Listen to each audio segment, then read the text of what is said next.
Tyrion Lannister's footsteps echoed through the cavernous halls of the Red Keep with a deliberate grace he'd never possessed when first he came to King's Landing all those years ago. Before, his gait had been brisk, pointed, burdened by a constant awareness that he was the lowest and least favored of Lord Tywin's 3 children, the imp who was tolerated only so far as he was useful. Now, his step was measured by a new confidence. The hush that fell in his wake felt tangible. Gold-cloaked guards stationed at intervals glanced at him, and the scant few who were loyal to other powers averted their gazes. The occasional curious bystander stared, enthralled by a sight that had once been unthinkable. Tyrion Lannister, Master of Coin, Hand of the Queen, and, if rumor were to be believed, something closer to an equal partner in Cersei's reign than even Jaime Lannister had been at the height of his prowess. The imp was no longer the outcast. He was, rather abruptly, now half of the Lannister dominion that had managed to subdue the realm. He passed by the stone dragon tapestry, a relic from the Targaryen days that Cersei had chosen not to burn, a small concession, he supposed, to the weight of history.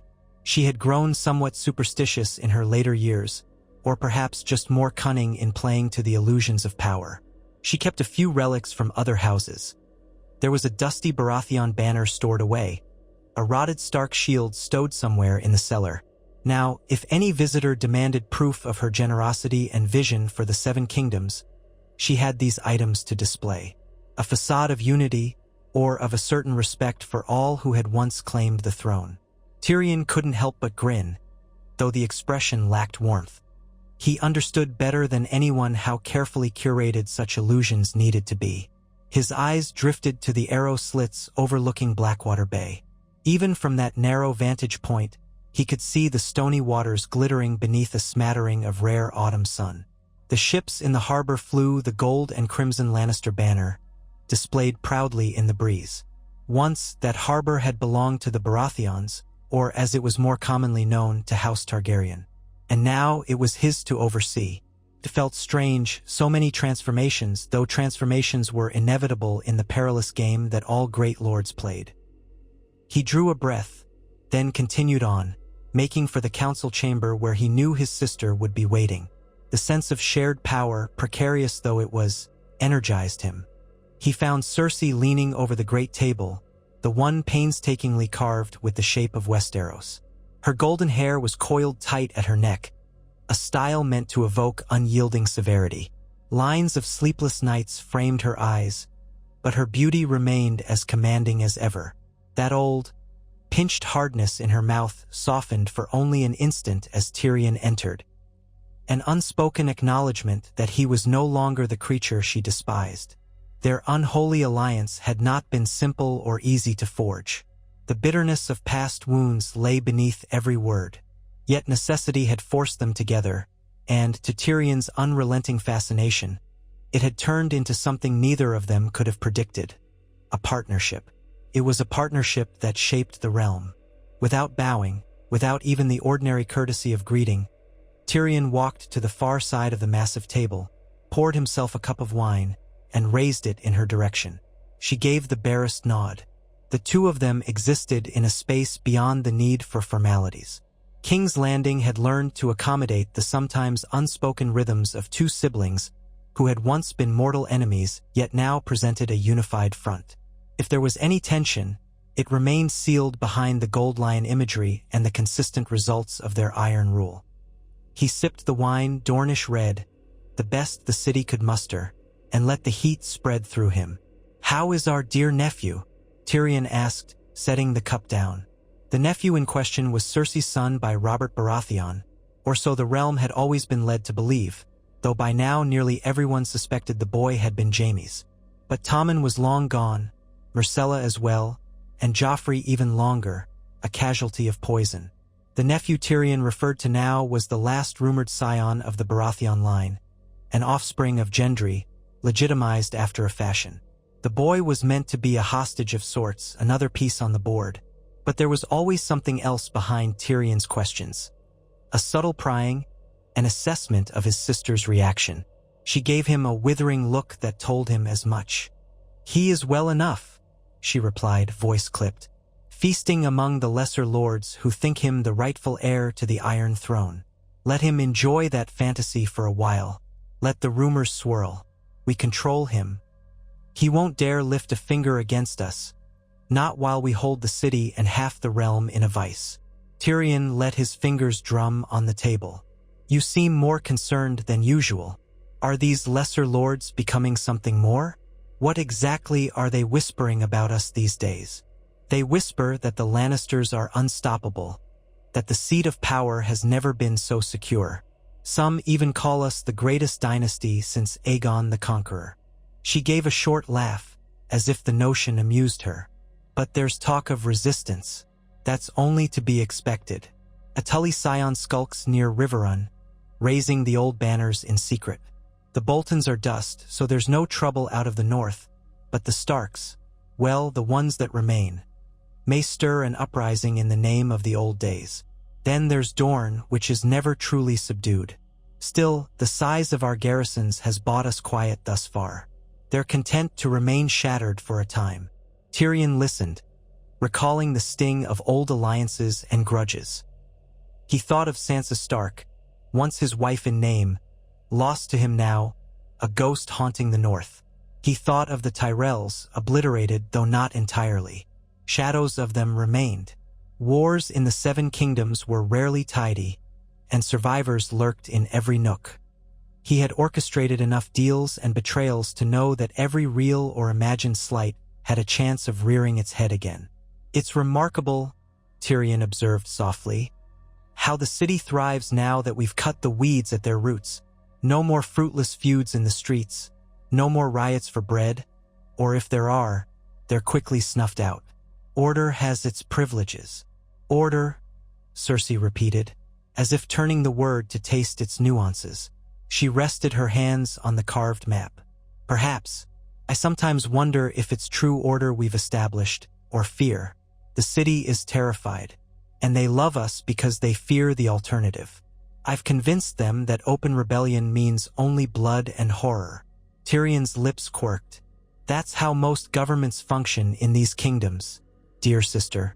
You can call it fear, you can call it loyalty. When it works, it works. A flicker of something passed through his mind, a recollection of their father, Tywin Lannister, whose brand of rule was always anchored in dread. He had demanded a respect that was near terror. Cersei, ironically, had learned from him. Tyrion had too. She stepped closer, scanning the table with her eyes, as if the large, unmoving representation of Westeros might give her some new clue. The new Queen's Council meets in an hour. I trust you'll handle the finances. Mace Hill, he's the new master of ships, claims that we need 3 new war galleys to patrol the waters. Are we truly so flush with gold? He gave a low laugh. Flush with gold? No. But we've done better in the last 2 years than the previous decade combined. Once certain impediments were removed, the flow from the gold mines in the Westerlands resumed, and the Crown's debt to the Iron Bank was paid in full. We have enough for 3 war galleys, but we might consider more strategic spending. Ships alone do not guarantee loyalty. We should also pay off a fraction of the free companies that roam Essos. If we keep them under retainer, they won't be so quick to be hired by any old Targaryen pretender popping out of the desert. Another Targaryen pretender, Cersei muttered, rolling her eyes. I never want to hear that word again. The Targaryen line is finished. No matter what whispers linger about dragons in the east, or the rumored children of Daenerys. If there was a child, it would have paraded itself by now. We are done with the dragons.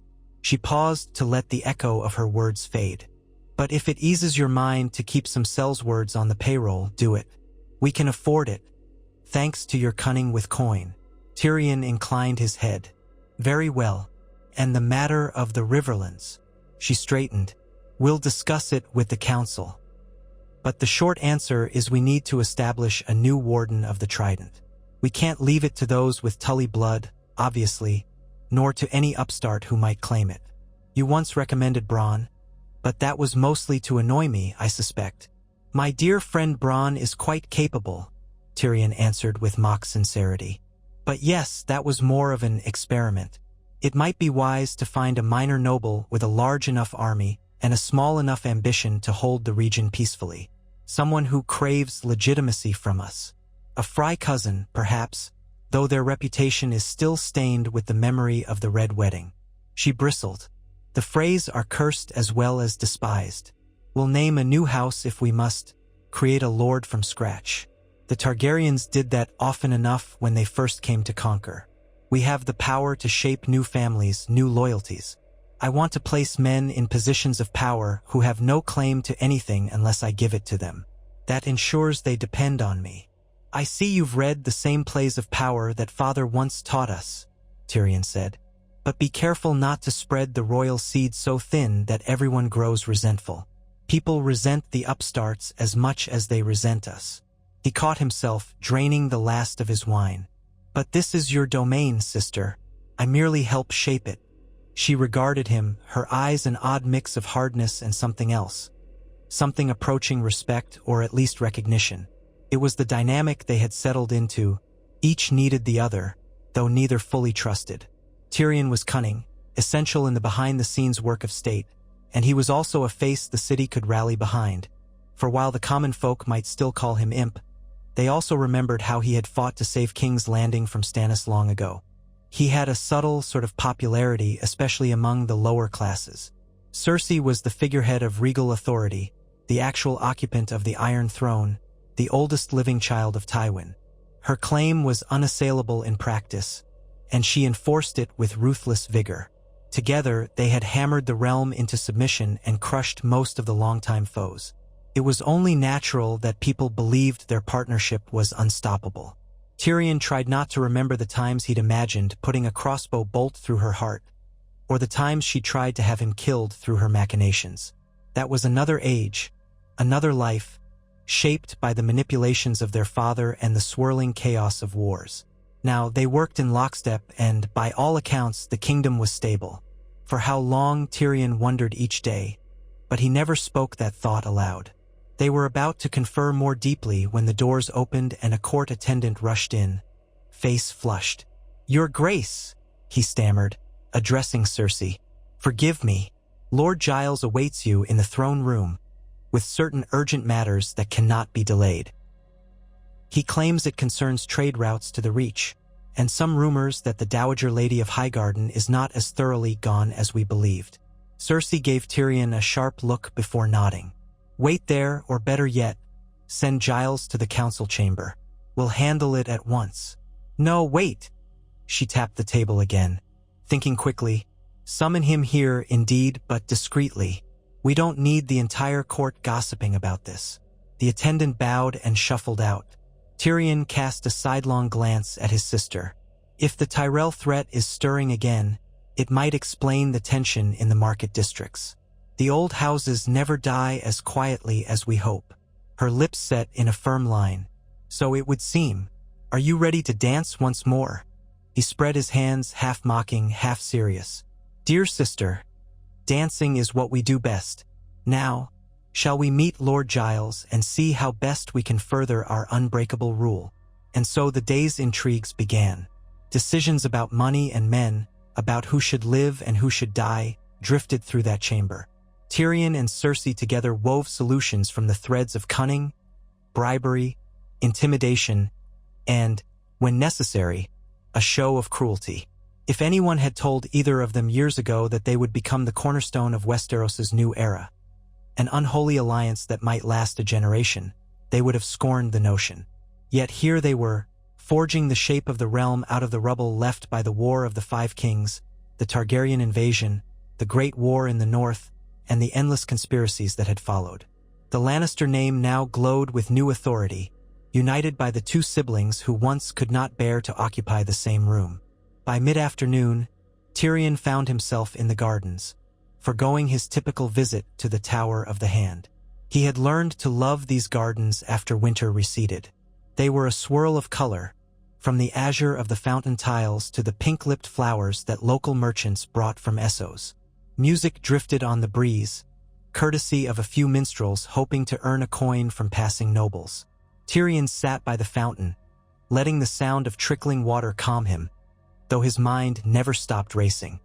He was turning over half a dozen new developments that needed his attention: logistics for the city guard, the payoff for some mercenaries across the sea, a grain shortage in the western hamlets, even the possibility of forging new alliances in the Vale. So many moving parts. So many ways for the game to unravel. He heard the scrape of a shoe against the gravel path. He glanced over his shoulder to see Qyburn's successor, an aging maester called Helmet, approach with an awkward bow. "My Lord Hand," said Helmet, the gray chain links glinting against his black robe. "Pardon me, I've just come from the rookery. More messages from the Vale from a certain Lord Royce, it seems.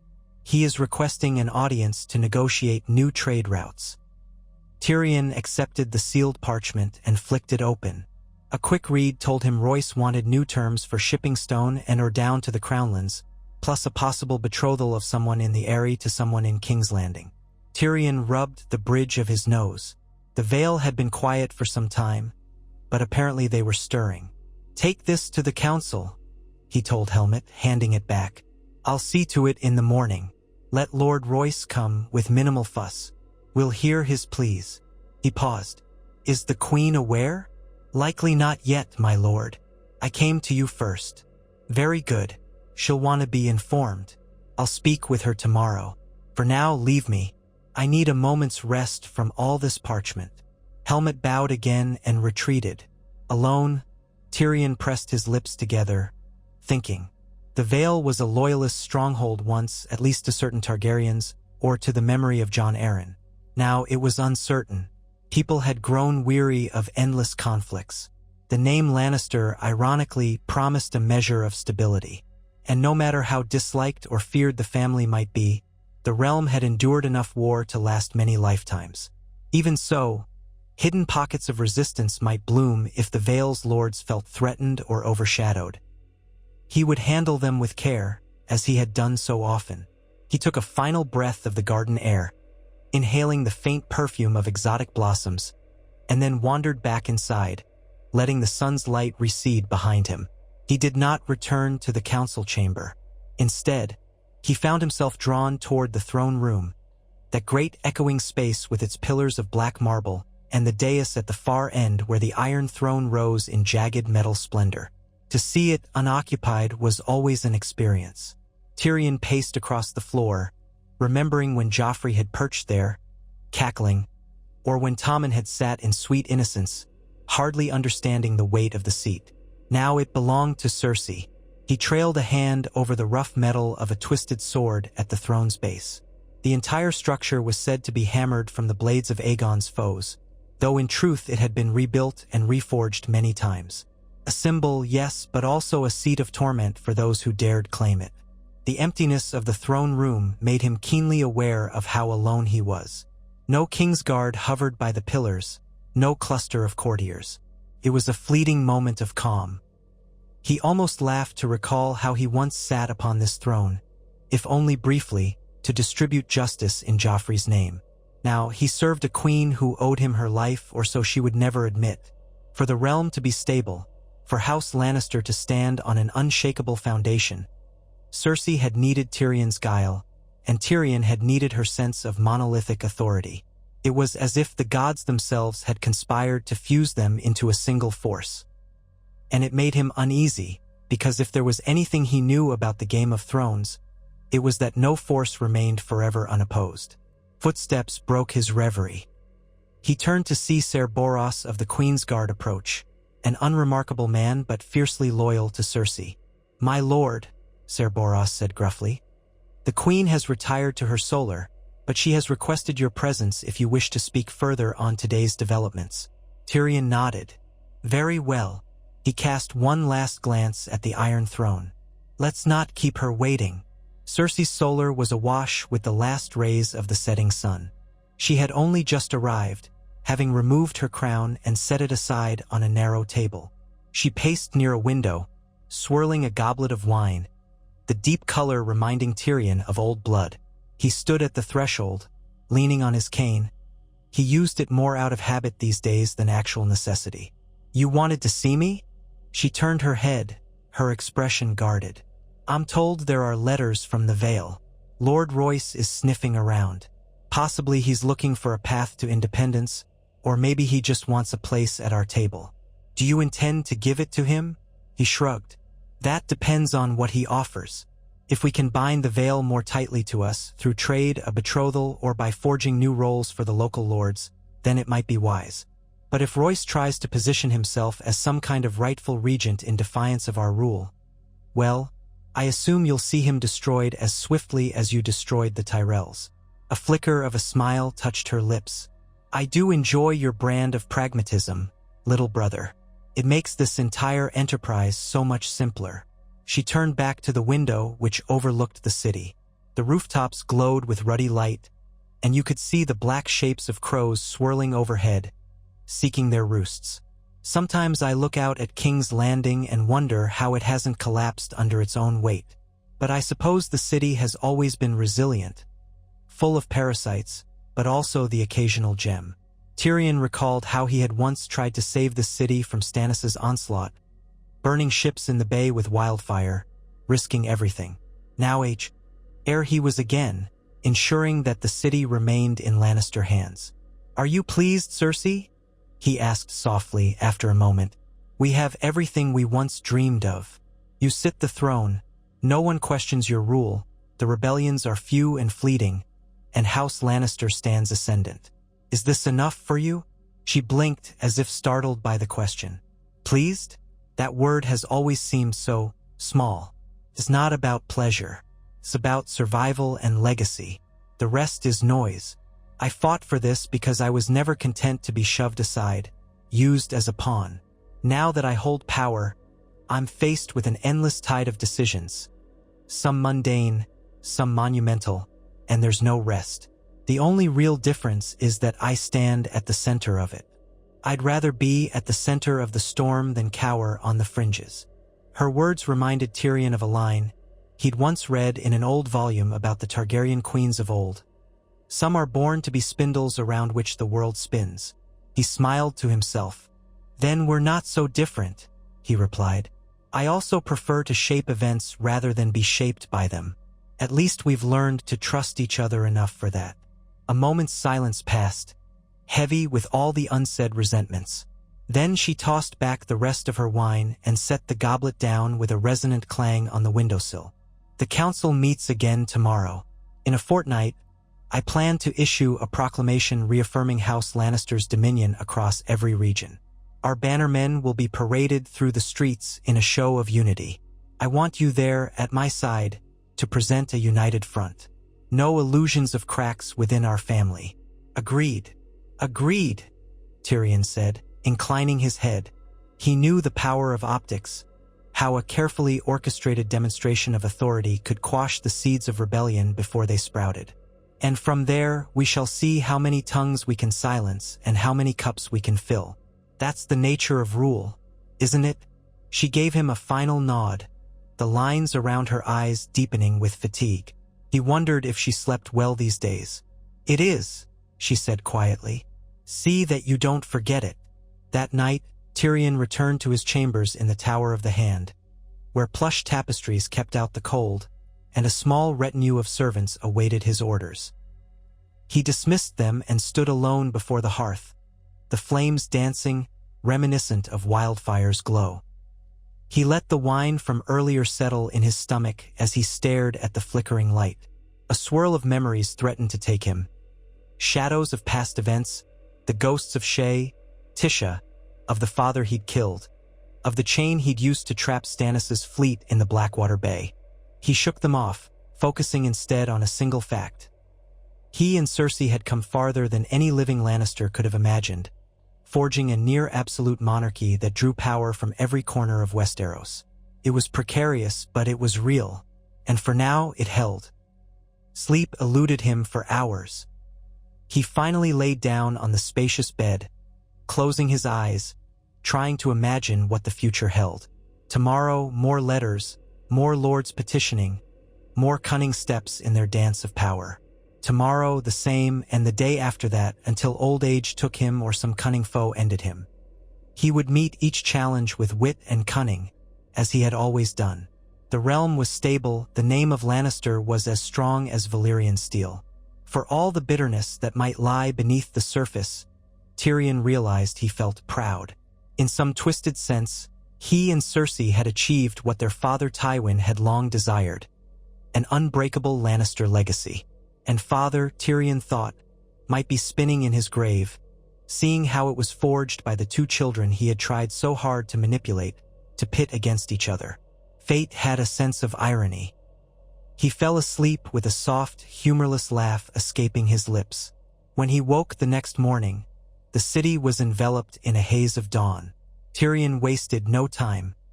He dressed with the help of a single servant. He still struggled with certain clasps, and made his way down to the smaller council chamber. It was less grand than the one reserved for major audiences, but the table was still ringed with high-backed chairs, each draped in the Lannister colors. Their sigil, the Golden Lion, was embroidered on seat cushions and on the banners that hung from the walls. The sight always faintly amused Tyrion.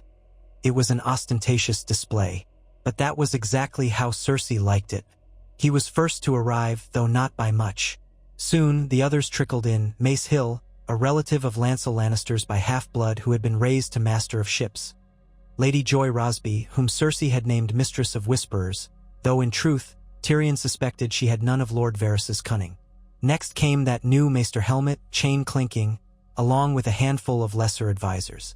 Cersei herself swept in last, clad in a crimson gown threaded with gold, the crown resting atop her golden hair. She took her seat at the head of the table without ceremony. Tyrion settled in at her right hand, ignoring the stares from the lesser folk. He was used to it by now. The meeting commenced. They spoke of renewing supply lines to the Crownlands, the readiness of the City Watch, the infiltration attempts from a rumored Stark loyalist named Barrow Bolton, an ox of a name, but such was the swirl of post-war confusion in the north. Mace Hill proposed building new dramens in the shipyards. Tyrion urged caution, pointing out their coin supply had improved, but not enough to squander. Cersei listened, asked questions, rendered judgments. Every so often, she turned to Tyrion for a quieter aside, her eyebrows arched in inquiry. He answered in hushed tones, each exchange another stitch in the tapestry of their shared governance. The session was well underway when a messenger arrived, breathless, from the outer gates. He bowed sharply, almost toppling over. "Beg your pardon, your grace, but a party from Highgarden has arrived bearing peace offerings and requesting immediate audience. They claim to speak for a certain Lady Gwyneth, who says she is cousin to Olenna Tyrell. They bear white flags and bushels of fresh roses as a sign of goodwill." The entire council room seemed to pause. Cersei's gaze flicked to Tyrion. She had not expected a direct approach from any Tyrell offshoot, not after the scouring the Reach had experienced. "Interesting," she murmured. "They come here to King's Landing bearing roses. Sounds like a story of old. Are they armed?" The messenger shook his head. "They appear peaceful, your grace, and the gold cloaks found no hidden blades among their retinue. They are small in number." A flick of her eyes was enough to gather Tyrion's opinion. He spoke softly. "It might be a trap, but it's equally possible that they seek a truce. The Tyrell bannermen are scattered. Their seat is in disarray. Perhaps they think to negotiate a partial restoration of their lands. Or maybe they want vengeance, though that would be a poor plan coming so openly." Cersei turned her attention back to the messenger. "Show them into the hall. Let them wait. We'll see them in half an hour.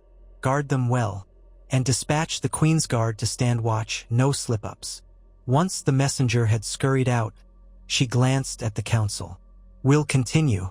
This Tyrell claim won't change anything. They can kneel or die, but let's hear them speak." The others nodded in uneasy agreement. The half-hour passed in a flurry. They concluded what business they could, then moved to the throne room in a stately procession. Tyrion accompanied the Queen, walking slightly behind her, the lion sigils shimmering under torchlight. When they emerged into the towering throne room, a hush fell upon all assembled. On the dais stood the Iron Throne, flanked by two Queen's Guard in polished armor. King's Landing's nobility watched from a respectful distance. Cersei ascended and took her seat, the metal swords scraping against one another as she settled in. Tyrion stood at her right, hands folded, chin raised to convey a sense of unimpeachable authority. The herald sounded his staff. Her Grace, Cersei of House Lannister, first of her name, Queen of the Undulls and the Royner and the First Men, Protector of the Seven Kingdoms. Approach with humility and speak your words truthfully. Into the vast chamber stepped a small group led by a woman in her mid-30s, richly garbed in green and gold. She carried a single rose in her hand, white as snow, and her face was set in an expression of carefully measured reverence. Behind her, a pair of attendants lugged crates covered with cloth, presumably the so-called gifts. Tyrion eyed them warily. "Kneel," Cersei said, and they obeyed, bending the knee. The woman glanced up after a moment, eyes flicking nervously between Tyrion and the Queen. "I am Lady Gwyneth Tyrell, cousin to the late Lady Olenna Tyrell.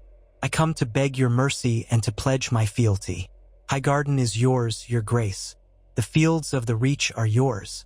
I humbly request that you allow those of Tyrell blood to remain stewards of the land, under your gracious rule."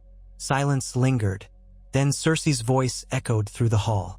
"The Tyrell line was extinguished when they betrayed me. Olenna, Marjorie, Loras, Mace, dead or disgraced. Why should I allow a cousin I've never heard of to claim any part of what is now mine by right of conquest?" Lady Gwyneth swallowed, composing herself. "Because the Reach needs proper management, your grace. Has been in chaos. The lesser lords bicker among themselves. Bandits run rampant. The harvest suffers. A Tyrell presence, humble in your service, could restore stability, ensuring greater yields for King's Landing's granaries.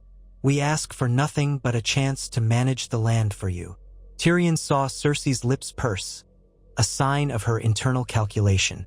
She had forced the Tyrells into near oblivion, but having someone with local ties as steward might indeed restore order. Yet trust was another matter. Cersei's gaze slid to Tyrion. He murmured in a voice just loud enough for her. "Might be beneficial. She can be replaced if she grows too strong. Better that the Reach is run by someone who knows it than left to fester." Cersei's eyes narrowed. "You bring me roses and promises. Is that all?" Gwyneth signaled her attendants. They uncovered the crates, revealing an abundance of gold cups, finely wrought with the lion's head. "We bring gifts of gold and tribute, your grace, wrought by our best smiths, a token of our sincerity. And there is also a matter we think might please the crown." She raised her chin. "We know where a Targaryen pretender might hide." A hush fell, all eyes riveted to her. Tyrion's heartbeat quickened. He exchanged a sharp glance with Cersei. "A Targaryen pretender?" the Queen repeated. "Speak plainly. That line is ended." "Or so we believed," Gwyneth said, voice trembling slightly. "Yet rumors swirl. There is talk of a child fathered by the late Prince Rhaegar, hidden away, raised among commoners. We have traced these rumors, and we believe we know the location of this child. A girl grown to womanhood, living near the Mander. If this rumor is true, it could incite the Reach to rebellion, unless it is quashed." Cersei's eyes gleamed with a predatory light. "And you offer this knowledge to me freely? In exchange for what?" "In exchange for your permission to hold the seat of Highgarden in your name," Gwyneth said, voice trembling with carefully measured humility. "I will eradicate any Targaryen threat. I will pacify the lords. The bounty of the Reach will flow into King's Landing without cease. I swear it on the graves of my forebears." Whispers rippled through the courtiers.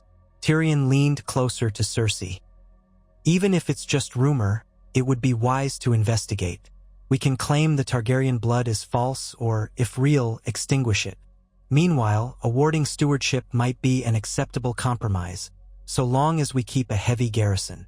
Cersei tapped a finger on the arm of the throne, the metal scraping softly. She let the moment draw out, letting Lady Gwyneth tremble on her knees. Then she spoke. "Very well, Gwyneth Tyrell. I will allow you to serve as Castellan of Highgarden, under the watchful eyes of my men. You will not call yourself a lady paramount, nor will you wear a crown of roses. You are a caretaker, nothing more, a caretaker in service to House Lannister. Should you displease me or fail to quell any rumor of Targaryen resurrection, I will see your head on a spike. Do we have an understanding?" Tears of relief glistened in Gwyneth's eyes. "Yes, your grace. I am yours to command. Highgarden is yours.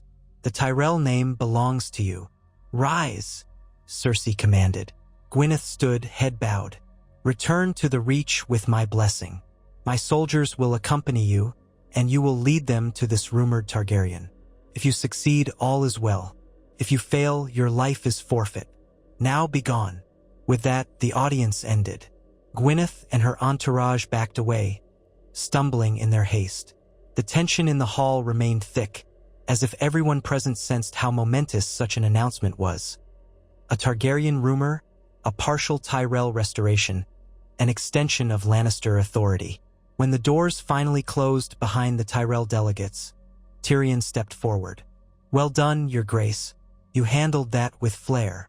She turned that steely gaze upon him. "We'll see how well it plays out. If this Targaryen rumor is real, better to crush it quickly. And if it's fake, well, we'll have the Tyrell remnants dancing in service to us all the same." She let out a slow breath. "Summon my generals. We must coordinate how many men we send. And I want regular reports from the Reach. This cannot become another fiasco." "Yes, sister," Tyrion said, thinking fast. Another threat. Another flicker of the Targaryen name, which refused to vanish from the realm's memory. So it always went. He would see that it was handled discreetly. He would do his part. United with Cersei, their hold on the kingdom was tight, unbreakable, at least for now. The following weeks passed in a storm of preparations.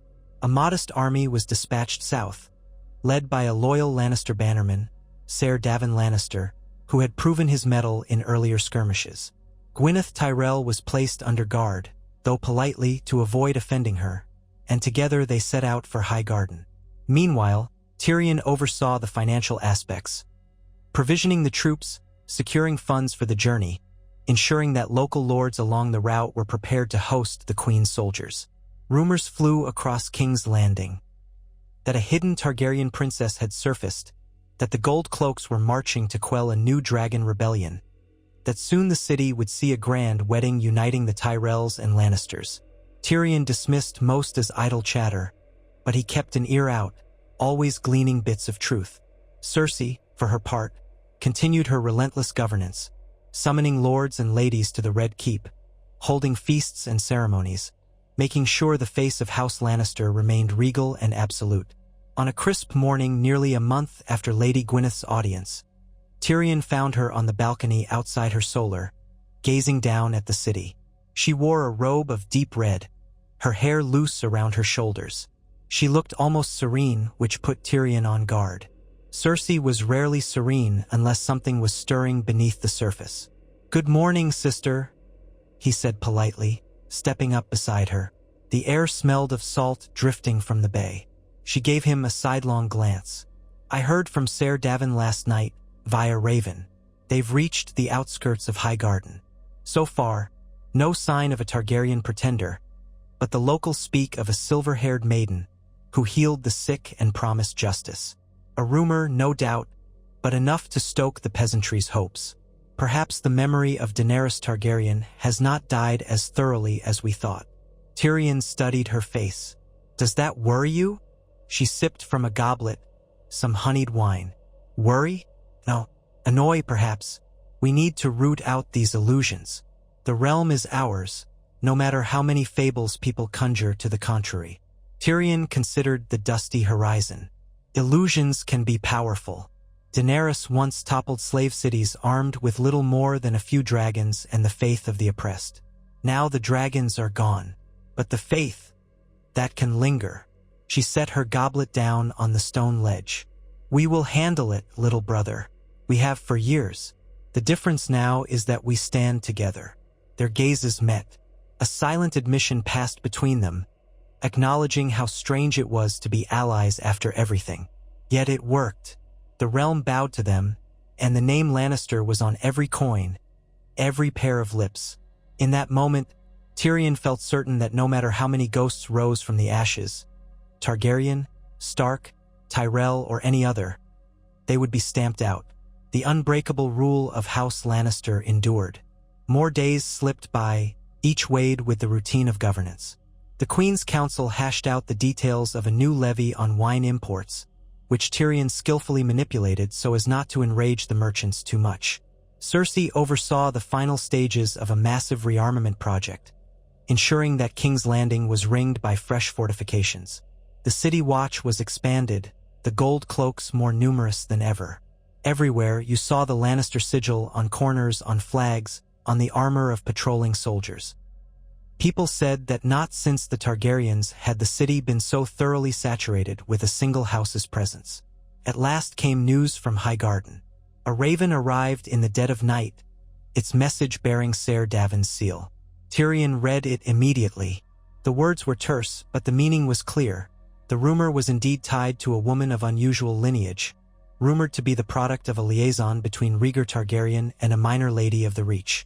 The peasants adored her, calling her the White Dragon, though it was uncertain if she had any real claim or interest in rebellion. Ser Davin was investigating further, with Lady Gwyneth's assistance. Tyrion felt a pang of exasperation. Even if the rumor was baseless, it could fan the sparks of revolt among those nostalgic for Targaryen rule. He took the note to Cersei's chamber. She was receiving her maids and finishing her morning grooming when he entered without knocking. The ladies scattered, each curtsying, then departing swiftly under the Queen's sharp glare. "What is it?" Cersei demanded, annoyance clear on her face. Tyrion handed her the letter.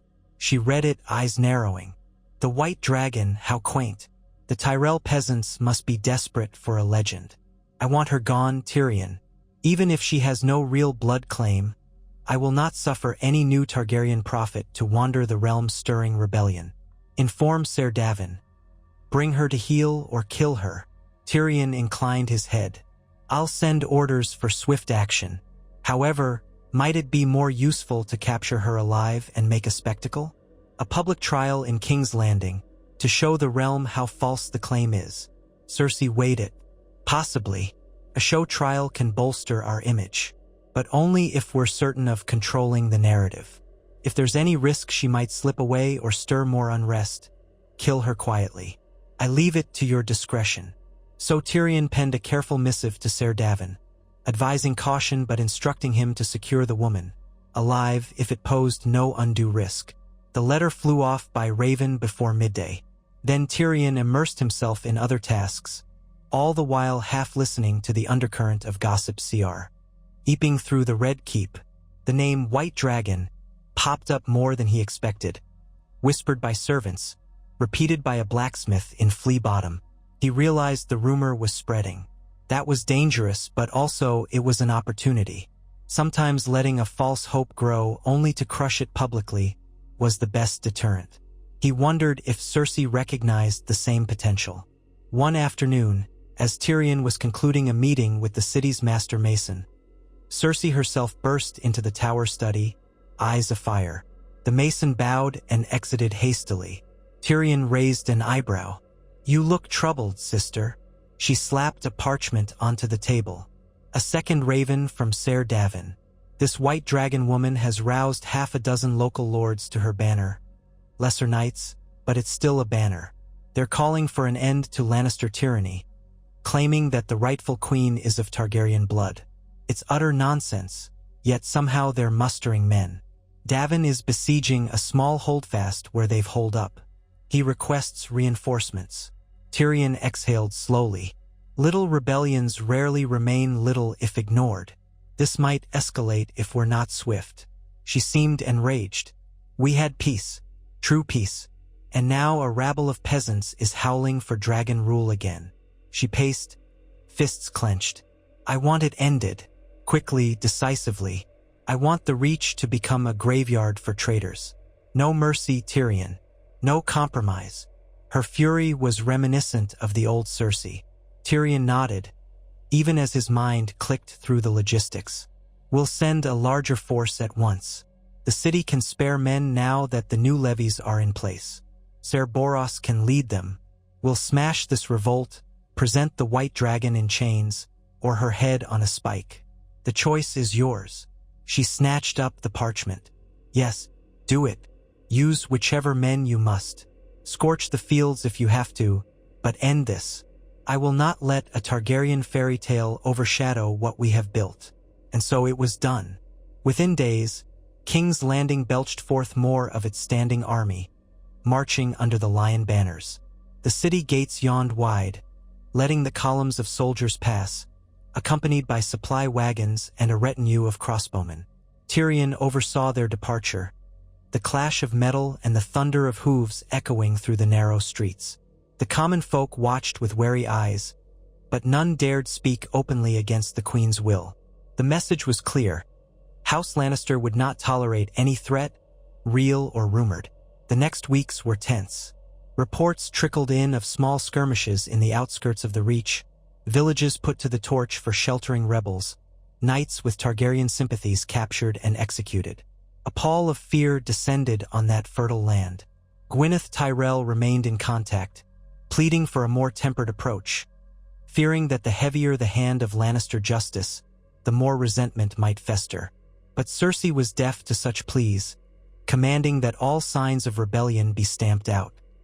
Tyrion corresponded meticulously with the army's commanders, ensuring that brutality did not devolve into anarchy. For if the entire Reach rose in anger, it would be a real war, not just a skirmish. Tension mounted until at last a final raven came from Ser Davin. The rebels had been cornered in a ruined fortress not far from Highgarden, and the so-called White Dragon had been taken alive. Those who refused to yield had been cut down. Tyrion showed the letter to Cersei, who read it with triumphant satisfaction. "We'll bring her back to King's Landing," she declared. "We'll parade her through the streets. Let the fools see how powerless she truly is. Then I'll have her confess her falsehoods before all, and we'll see her head roll." Tyrion nodded, though a small part of him felt uneasy. Public spectacle had its merits but also its risks. What if the crowd, in some twist of sentiment, sympathized with the woman? But he knew better than to argue with Cersei now. Her mind was set on a demonstration of absolute power. Perhaps that was the best approach. Let the realm see that any Targaryen pretender, any sliver of that old dynasty, was doomed to fail under Lannister might. A fortnight later, the White Dragon was marched into King's Landing in chains. Tyrion observed from a balcony as the battered remnants of the rebel party were herded through the gate.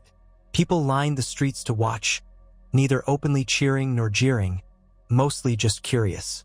The captives were subdued, their eyes hollow, their clothes caked with dust. At the center was a woman of perhaps 25, her hair indeed pale, a diluted shade of silver blonde that might have lent credence to the Targaryen rumor. She walked with her head high despite her bonds. Tyrion studied her face, looking for arrogance, madness, or the desperation typical of a defeated rebel. Instead, he saw a quiet dignity, as if she'd known from the start how this would end. Soldiers spat at her feet, but she gave no reaction. The crowd muttered about dragons and illusions, gawping at the prisoner who had dared to rise against the Lannisters. A child tried to throw a rotten fruit at her, but it fell short. Tyrion felt an odd twinge in his chest. Pity, perhaps, or just the faint memory that once, not so long ago, Daenerys Targaryen had come to free countless slaves in Essos. This woman, if she truly carried Targaryen blood, was unlikely to find such a heroic fate here. That night, after the captives were locked in the dungeons, Tyrion met Cersei in her solar to finalize the details of the trial. The queen's face was lit with a savage triumph. "We'll hold it in the throne room," she declared, with the entire court watching. "She will kneel, confess her false claim, and then I'll sentence her. We'll see if burning at the stake might be more dramatic than a beheading." Tyrion inclined his head. "You've given some thought to the spectacle, I see. May I suggest a bit of caution? Too much brutality can sometimes breed sympathy among the masses. A swift execution, clean and final, might serve better." Cersei scowled, then her features softened slightly. "Perhaps. I'll consider your advice, brother. Either way, it ends with her death. We cannot have a Targaryen symbol remaining alive." He decided not to press further. The next day, the dungeons echoed with guards leading the White Dragon up to the throne room. Word had spread, and lords, ladies, merchants, and common folk crammed into the hall. A line of gold cloaks ensured order.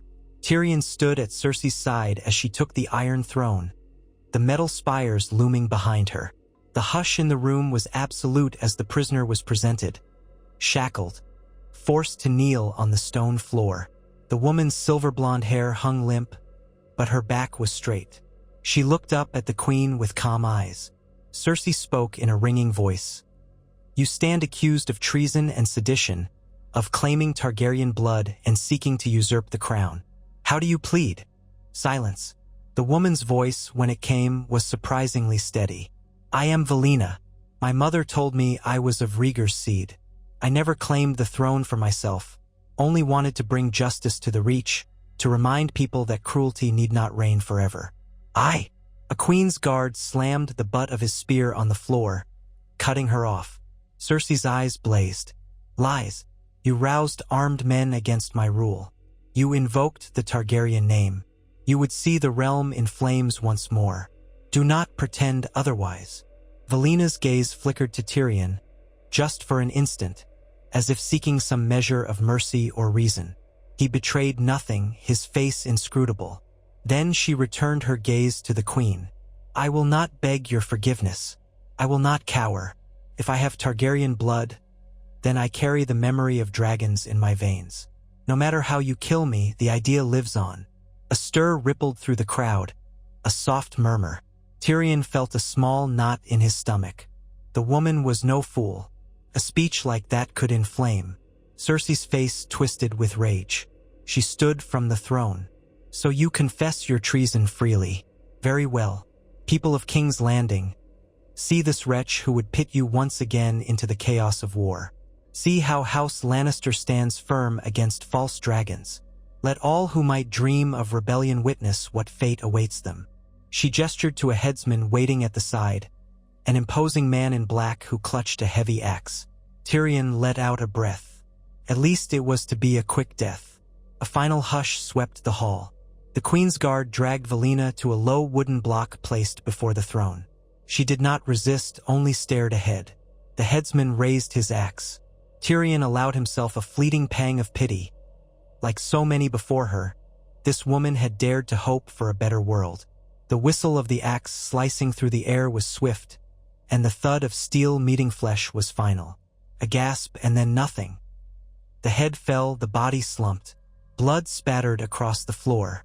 Some in the crowd flinched, some averted their eyes, but none dared cry out. The gold cloaks moved in to clear the remains. Cersei turned in a slow circle, letting everyone see her face, letting them know House Lannister's justice was absolute. Tyrion watched, noting how the crowd parted, how the hush deepened. This was the reality they had built. A rule upheld by fear and spectacle, yet so far it had kept the realm from fracturing anew. Perhaps that was the best they could do for now. The queen gestured for Tyrion to follow her back to the royal apartments, leaving the court to disperse. He trailed after her, passing through corridors thick with tension, courtiers pressing themselves to the walls in deference. Once inside her chambers, Cersei sank onto a couch, exhaling. Her gown was rumpled at the edges, flecks of blood near the hem. Tyrion stood near the door, eyeing her carefully. "It's done," she said, her tone oddly weary. "Another Targaryen myth snuffed out. Let the realm see how fruitless it is to oppose us. We are unstoppable, Tyrion. Do you believe that?" He paused, choosing his words. "For now, the world changes, sister. No one can remain on the Iron Throne forever.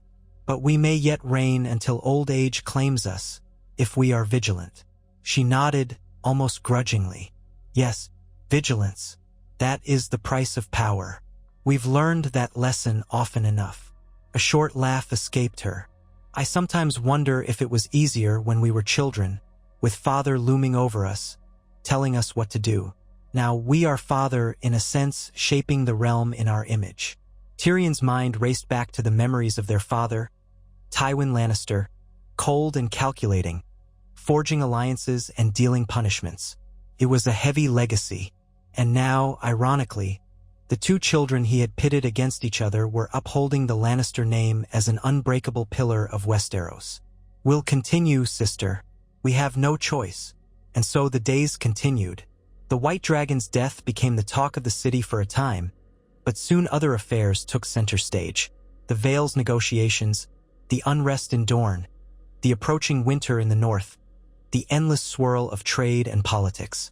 Tyrion found himself once more consumed by the daily tasks of governance, issuing decrees, meeting with merchants and lords, collecting taxes.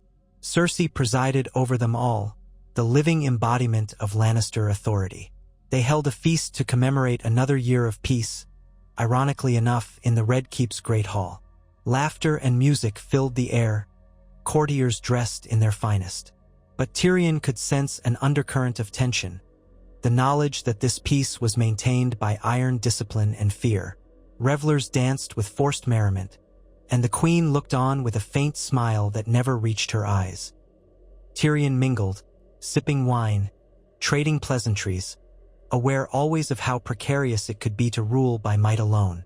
Later that night, when the feast ended, Tyrion strolled through the corridors, half drunk, the flicker of torchlight guiding his way. He reached a terrace overlooking the Blackwater, feeling the cool night breeze. The city sprawled below him, a mass of rooftops under the glow of moonlight. He could almost imagine hearing the ocean's steady rush beyond the walls. He pictured the future, conjuring visions of a stable realm under House Lannister for decades. Could that truly last? Historically, no. Dynasties rose and fell like the tide. Yet here and now it appeared they had defied the odds. They had shattered or subdued every major rival, consolidated their grip on power, and though grumblings of rebellion always lurked, none seemed strong enough to topple them. Even if it was built upon a partnership forged from old hatred and new necessity, it worked. Tyrion closed his eyes, letting the wind ruffle his hair. Footsteps approached. He turned to find Cersei had joined him, still clad in her regal attire, though she had removed her crown. She studied him with an expression he couldn't quite read. "Enjoying the night air? More than the stale politics of the feast," Tyrion said. "You wore your usual forced smile." She let out a soft huff of amusement. "It's easier than actually smiling for these sycophants. They're terrified of me, yet they cling to me because they see no alternative. That's power, and I owe a great deal of it to your cunning." He tilted his head. "We owe our father, we owe the chaos of war, we owe chance and fate. But yes, the two of us, who would have thought? Our alliance stands as a monument to the improbable." She leaned against the stone balustrade, her gaze drifting over the moonlit city. "The improbable has become the reality. A unified Lannister dominion. We have killed or banished every threat. The North remains quiet under new wardens we appointed. The Riverlands belong to puppet lords who do our bidding. The Stormlands are loyal if only because they fear us. The Vale kisses our ring for trade. The Iron Islands are too broken to resist. And now the Reach has learned the cost of challenging us. We stand on the summit, Tyrion." He felt the weight of her words. It was all true. "That we do." He swallowed, letting a beat pass. "And how long do you think we'll remain here?" She turned to face him, her eyes glittering in the moonlight. "As long as we choose to, as long as we don't turn on each other. You and I have tasted the alternative, being hounded, betrayed, forced into exile or hiding. We will not let it happen again." The statement held a quiet conviction. Tyrion reflected that they had once been mortal enemies. Yet necessity had bound them in a bond that now felt stronger than any vow. There was still distrust, a residue of old wounds, but they saw in each other the only true partner that could sustain their power. Cersei's fire and ruthlessness, Tyrion's intellect and pragmatism. A formidable pair, unstoppable so far. He nodded. "We should drink to that, to the unbreakable rule of House Lannister." A faint smirk curved her lips. "Yes, we should." She produced a small flask of wine from within the folds of her gown. "I had Qyburn's replacement test it for poisons," she said wryly, recalling the fate of Joffrey perhaps. She popped the cork and handed it to Tyrion. He took a swig, letting the liquid burn his throat. Then he passed it to her. She drank as well, albeit more delicately. The hush of the night surrounded them, the city's faint bustle drifting up from the winding streets. It was a surreal moment. Two siblings who had once despised each other, sharing a secret toast while the realm slept under their iron grip. Tyrion broke the silence. "If father could see us now," she laughed softly, a low, almost mirthless sound. "He would boast that his legacy is fulfilled, or he'd claim credit for forging us into what we are. But he's gone, and we are here." Tyrion felt a ghost of a smile. "To us, then. To us," she echoed. They drank again, the warm wine settling into their bellies, fueling the quiet hush of the night. Neither spoke of tomorrow's plans or the next crisis. In that single moment, they simply existed as the unchallenged rulers of the Seven Kingdoms. Tyrion stared at the sky, remembering the shapes of dragons that once soared overhead in older tales. Now, the only dragons that existed were illusions, dust in the wind. House Lannister had conquered them all, or so it seemed. He let the thought rest. The future might hold surprises, but for now, the siblings combined will reign supreme over Westeros. And the city below lay quiet in the moonlight, pinned beneath the golden lion's paw, just as Tyrion and Cersei willed it. The days that followed saw the final embers of rebellion die out. The rumor of the White Dragon slipped into half-forgotten legend, a cautionary tale of challenging the Lannisters. The Reach stabilized under Gwyneth Tyrell's stewardship, carefully monitored by Lannister forces. The Vale and the Stormlands sent emissaries to reaffirm their loyalty, and no other region dared stir against the crown. Cersei's seat on the Iron Throne seemed more solid than ever. Tyrion continued his work, ensuring the treasury thrived, forging alliances abroad so that no threat could gather in the shadows of Essos. Together, they cultivated an aura of inevitability. House Lannister, unbroken, unbending, here to rule the Seven Kingdoms until the world itself crumbled. Perhaps in other corners of the realm, seeds of discontent were still sown. Perhaps exiles nursed grudges. Yet none had the strength to openly challenge the throne. And so, in the hush of quiet nights, Tyrion would find himself wandering the Red Keep, recalling all that had transpired, childhood resentments, father's manipulations, the deaths of so many who once stood in their way. Sometimes he even allowed himself to feel regret, to wonder if he was truly serving the greater good or simply forging a golden tyranny. But day always came, bringing the renewed realization that the realm needed stability, and stability was the one gift House Lannister could provide, albeit enforced with an iron fist. In Cersei, he saw a reflection of both the woman she had been and the queen she had become. Proud, relentless, occasionally haunted by her past but determined to hold on to power. He reminded himself that they were allies by choice now, not victims of circumstance. Their partnership had been tested by countless threats, and each time they emerged victorious. So long as they stood united, no rebel, no rumored dragon, no foreign invader could tear Westeros from their grasp. Thus did the unbreakable Lannister rule endure. Forged in blood, tempered by necessity, and upheld by a shared determination never again to be pawns in another's game.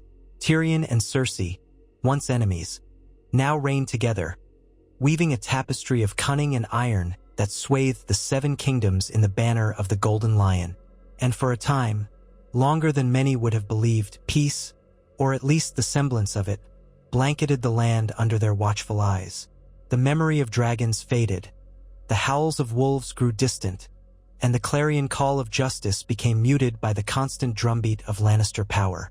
And if there were those who whispered of a day when the lions might stumble, they kept it to hushed corners, lest the queen and her brother hear, and remind the realm just how fiercely a wounded lion strikes. Tyrion Lannister stood by the balcony in his Tower of the Hand, watching King's Landing's rooftops gleam under the mid-morning sun. It had been nearly a year since the White Dragon Valina, as she'd called herself, met her fate beneath a headsman's axe. In that time, House Lannister's hold upon the throne had only tightened, cementing the alliance between brother and sister that so many once deemed unthinkable. Tyrion's role as Hand allowed him to orchestrate the realm's day-to-day governance, while Cersei, in her golden raiment and crowned with polished steel, reigned as the undisputed queen of the Seven Kingdoms. Yet even unbreakable power demanded constant vigilance. In the far distance, Tyrion could see the faint outlines of new fortifications rising along the city's walls. Since subduing the rebellion in the Reach, Cersei had insisted on reinforcing every gate, tower, and parapet. A prudent measure, Tyrion had to admit. With the White Dragon's execution, talk of Targaryen resurgence had diminished but never vanished entirely. The common folk whispered that Targaryen blood, like wildfire, could never truly be stamped out.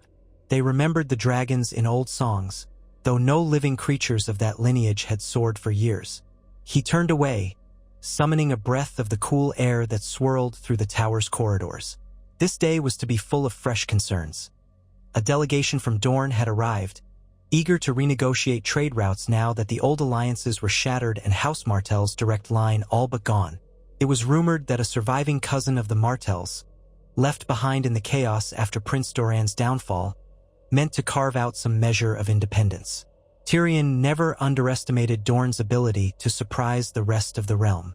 Beneath its deserts and dunes lay a people proud of their history, never quite subdued by dragons, Baratheons, or Lannisters. Still, Cersei refused to show any sign of yielding. Their brand of peace was built on unrelenting authority. Tyrion could recall a discussion with her mere nights ago, sharing wine in her solar. "They'll try to slip out of our grasp," Cersei had said of the Dornish emissaries, swirling her cup so that the wine glowed like garnets in the candlelight. "But I'll remind them that we command the city, and we command the trade that flows through the ports. They have no reason to provoke another war, not with their armies still depleted." "Yet cornered snakes bite hardest, sister," Tyrion had replied, setting his own goblet aside. "Better to offer them a handful of concessions or illusions of them, so they remain pliant." "They'll take what we give or they'll burn," she had replied, and there was that familiar edge in her voice that Tyrion both respected and feared. It was time now to meet those same Dornish envoys and see if a bargain could be struck. Tyrion left his tower, descending polished steps into the main courtyard of the Red Keep. The day was mild, sunlight glinting on the gold cloaks of the watchmen. He noticed passers-by bowing their heads or casting sidelong glances. That, too, had become routine. Tyrion Lannister, the imp, no longer an object of derision but rather a figure of silent awe. He suppressed a wry smile at how drastically fortune had changed. He stepped into the great hall, a cavernous space that still bore the marks of past wars. Yet the throne, those black swords fused in metal spikes, looked as imposing as ever. Cersei was already seated upon it, her posture rigid, wearing a crimson gown that matched the banners draped behind her. 2 members of the Queen's Guard flanked her, silver armor reflecting the torchlit gloom. Another cluster of courtiers and minor lords waited near the sides, hushed in anticipation. Tyrion approached the dais and gave Cersei a slight nod. She returned it. He had no need to kneel or offer elaborate courtesies. Their closeness was known, and besides, everyone understood that he was the Hand, and, by most measures, her co-ruler. They had done away with many of the older formalities, so long as the realm saw them as a seamless partnership. "Has our Dornish company arrived?" Tyrion inquired, just loud enough for Cersei and a few onlookers to hear. She gestured to a steward by the side. "They're waiting without. Summon them in." The steward slammed his staff on the floor, and a ripple of tension spread as the doors were drawn open. In strode 3 Dornish nobles in flowing robes of ochre and black, each with the sun and spear sigil pinned to their breast. The foremost was a man past 50, his hair streaked with silver. Behind him walked a younger woman and a slender man with an aquiline nose. They stopped at a modest distance from the throne and bowed, though Tyrion noticed the man in front merely inclined his head, reluctant to fully lower himself. Cersei's voice rang out, regal and cold. "You come from Dorne to speak on behalf of the scattered Martell loyalists, I am told. Let us hear your petition." The older man introduced himself as Lord Alaric of Sandstone, explaining that he acted as regent for the remains of House Martell's extended family. "We bring greetings from those who dwell in Sunspear, your grace," he said, his voice carefully polite. "Dorne is eager to open negotiations regarding tariffs, travel rights, and the small matter of a warden or custodian over our territories." At that, Cersei's mouth tightened in a half-smile. Small matter, is it? It was not so small when the Dornishman threatened to ally with the Targaryen girl who once rode her dragons to war. "We remember how your princes and princesses schemed. Now you stand here, no real Martell heir to speak of, hoping to remain in my good graces." Lord Alaric bowed again. "We have no illusions, your grace. The wars have cost us dearly. Yet we remain proud, and we wish for stability. Dorne prospers when trade flows freely. We ask that you name a warden of Dorne, one we choose, so that we might keep the peace ourselves." A ripple of murmured surprise passed among the onlookers. Tyrion couldn't help a small grunt of amusement. The Dornish wanted to be left alone, free from direct Lannister oversight, and they were bold enough to say it. He felt a flicker of caution. Denying them entirely might spark another rebellion. Giving them too much leeway could erode the fear that kept them in line. So he remained silent, letting Cersei respond first. She shifted upon the iron throne, metal scraping softly.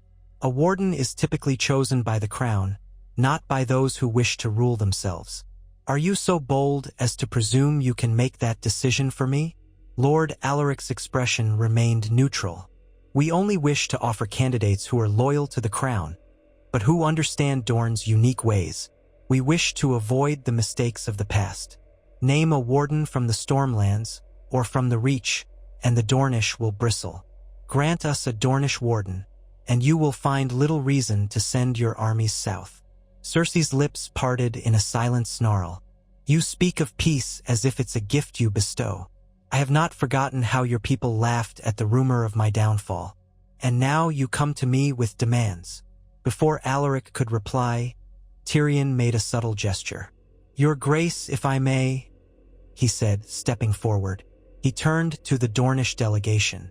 "Dorne prides itself on independence, a trait well known to the rest of the realm.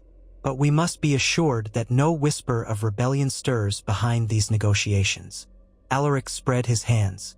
"We have had our fill of bloodshed, Lord Hand. The last war left our castles half empty, our fields neglected.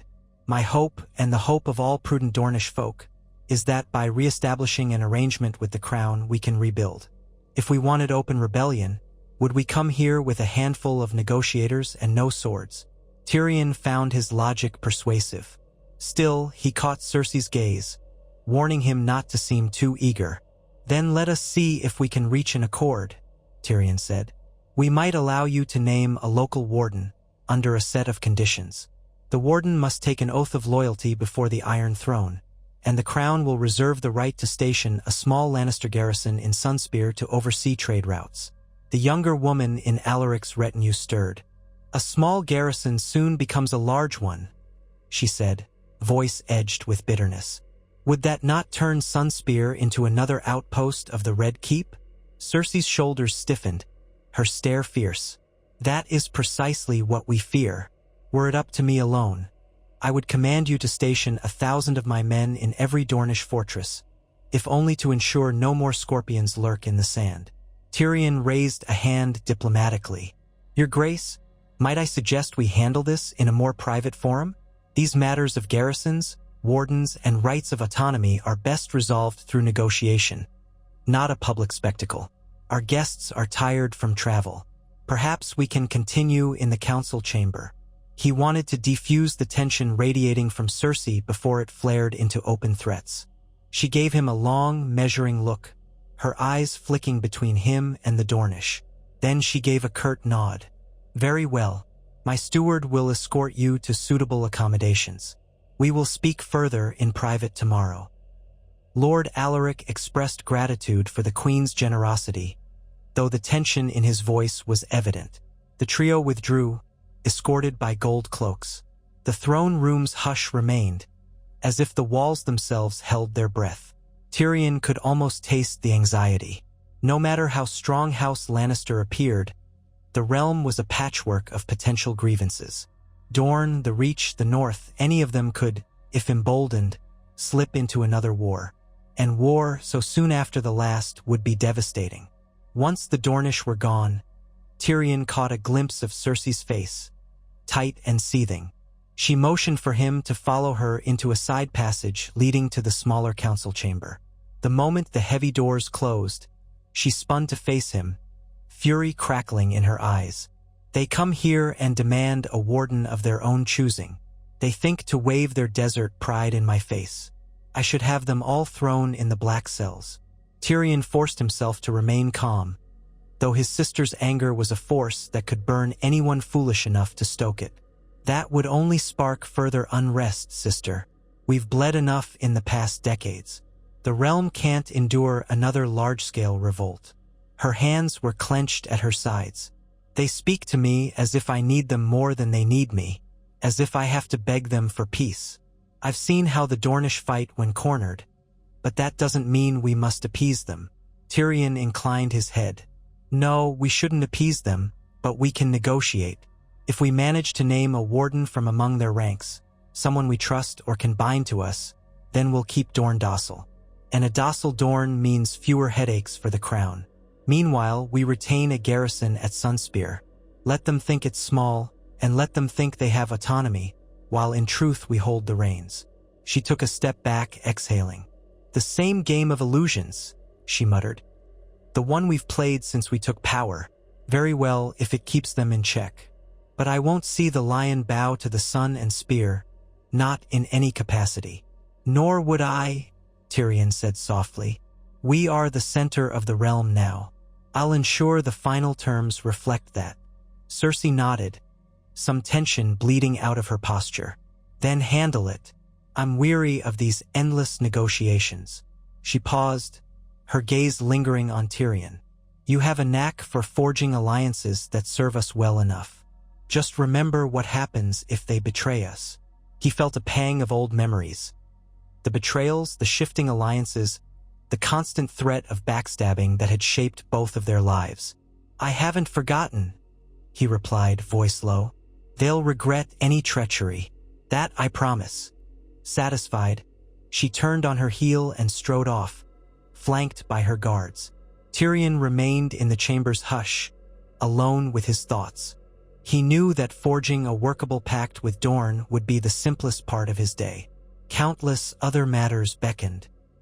The Iron Bank's new terms for expanded credit, the harvest yields from the Riverlands, and the rumors that Sansa Stark, long vanished from public life, might yet be rallying northern lords in a subtle attempt to reclaim some measure of independence. That last, in particular, troubled him. He had once been wed to Sansa, in a far different world, and though no real bond had flourished, he respected her resilience. If she still lived and commanded any loyalists, the North could become a thorn in Lannister rule. Later, after hours of parchment and quill, Tyrion emerged from the smaller council chamber, rubbing at his eyes. He had hammered out some preliminary terms for the Dornish negotiations. The real challenge would be in the subtleties, ensuring that the warden they picked was personally beholden to the crown, guaranteeing no hidden sabotage. He planned to discuss possible candidates with Cersei that evening. He made his way to a balcony overlooking the yard, breathing in the late afternoon air. Below, pages carried messages between the Red Keep staff. Guards practiced with spears, their armor glinting. It was a familiar scene, reminiscent of the times when Tyrion had first come to King's Landing under King Robert's reign. But everything had changed, and he was at the heart of those changes. Out of the corner of his eye, he noticed a figure approaching, Ser Boros of the Queen's Guard, a stocky man with a brusque manner. Ser Boros gave a short bow. My Lord Hand, the Queen requests your presence in her solar. Tyrion nodded, dismissing him with a wave. A request from Cersei could mean half a dozen things, but he supposed it had something to do with a new piece of intelligence. She rarely summoned him for idle chatter. He made his way up the winding stairs that led to the Queen's apartments, glancing through narrow windows at the city below. Once at the door, a pair of guards stepped aside to let him enter, Cersei's solar was well appointed, its tapestries featuring Lannister lions interwoven with subtle patterns of red leaves, an apparent nod to the weirwoods of the north, though Tyrion suspected it was more for style than any respect for the old gods. Cersei stood at a table near the window, a goblet of wine in one hand. A letter lay on the table, weighed down by a small golden lion figurine. She looked at Tyrion as he came in, her face difficult to read. "More news?" he asked, stepping forward. "You look unsettled." She lifted her goblet to her lips, took a slow sip, then set it down. "A raven arrived not long ago from the north, or from men who claim to speak for the north. Do you recall that half-whisper of a rumor about Sansa Stark?" He nodded carefully. "I do. Word was that she'd gone into hiding after the Great War, or fled beyond the wall, or even that she was kept as some lord's hostage. Rumors rarely match reality, though. What does the letter say?" Cersei pressed her palm against the parchment. "They claim she resides at Winterfell, alive, well, and recognized by many northern lords as the rightful lady of the north. If it's true, she's begun forging alliances with any who resent us. House Manderly, some lesser Umber remnants, a few mountain clans. According to this letter, they want me to send an envoy to treat with her, or face the possibility of a northern secession." Tyrion swallowed. Sansa, the quiet girl he had once known, forging a rebellion? He would have dismissed it, but he'd learned that the Starks were nothing if not survivors. "Do they demand independence outright?" Cersei's smile was cold. "Not yet. They ask for recognition of certain old rights, a lessening of taxes, a freedom to name their own warden of the north. Exactly the nonsense you'd expect from an emboldened region. But the subtext is clear. They're positioning themselves to break away if they don't get their demands." Tyrion ran a hand over his chin. "Which begs the question. Do we crush them outright, or do we attempt a negotiation, as with Dorne?" He knew Cersei's preference often leaned toward overwhelming force, but the north was large and difficult to control with an external army. "We could risk inciting a new war, another taste of blood, and the realm might tear itself apart again. But if we appear weak, others might follow their example." Cersei's eyes narrowed. "The Starks have always been cunning in their own quiet way, but more cunning than me? I doubt it. If Sansa truly sits in Winterfell with rebellious lords, she has no dragons, no alliances across the sea, no gold like the Lannisters have. She has a bleak, half-frozen kingdom that's never been able to stand alone for long. A show of force might remind them who rules." Tyrion considered. A show of force might also unite the entire north behind her. They still hold to old grudges, especially after the War of the Five Kings and the horrors that followed. If Sansa offers them a symbol of hope, like this white dragon woman once tried to do, they may resist more fiercely. And the terrain favors them. Marching an army into the north is no small matter. "True," Cersei admitted, swirling her wine again. "So do we bribe them? Make her an official lady paramount, under the crown, with certain privileges that keep her docile." Tyrion thought of the shy girl who'd been his wife in name only, the haunted gaze she once had. He could hardly imagine her now, a resolute ruler in the cold halls of Winterfell, forging alliances like a true Stark. But people changed, and the North had always revered that family. "We might try a carrot-and-stick approach," he said. "Offer certain concessions, lowered taxes for the next few years, the right to handle some of their internal disputes, maybe even rename her Warden of the North if she swears absolute fealty. In exchange, they must house a Lannister garrison, just like in Dorne, to ensure no nonsense about independence." Cersei let out a soft hiss. "We're carving the realm into pieces, each with its own warden we half trust. A fragile arrangement. Still, I see no immediate alternative. We can't be everywhere at once, and we can't afford to drain the crown's coffers fighting endless rebellions. It might be safer to keep the North under a watchful compromise." Tyrion spread his hands. "Precisely. The golden era of a single king or queen dominating the entire realm is always more delicate than it looks. Father found that out in his youth, and we've seen it ourselves. But if we weave these local wardens into a tapestry of loyalty, None of them can stand alone against us. That might be the best path to lasting rule. Cersei seemed to weigh this for a moment, her gaze drifting toward the window where the city's sprawl lay beneath a sky streaked with late afternoon gold. "Very well," she said. "Draft a response to these northern lords. Invite Sansa to send representatives here or to receive ours in Winterfell, whichever suits her sense of pride. Offer the concessions you mentioned, with emphasis on a permanent Lannister presence in the north to oversee our interests. Make it clear that if they refuse, the consequences will be dire." A subtle sense of relief coursed through Tyrion. A negotiation was better than the alternative. "I'll handle it, sister. We'll see how she responds.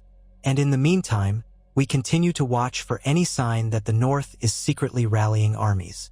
"That goes without saying," Cersei said. She reached for her goblet and took a larger swallow. Tyrion could see the strain behind her eyes, her fierce determination not to let the kingdom slip into chaos.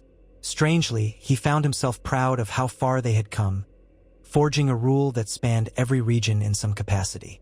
That she relied on him and that he relied on her was the foundation of their hold. He turned to leave, but she spoke again. "Tyrion." He paused. "Yes."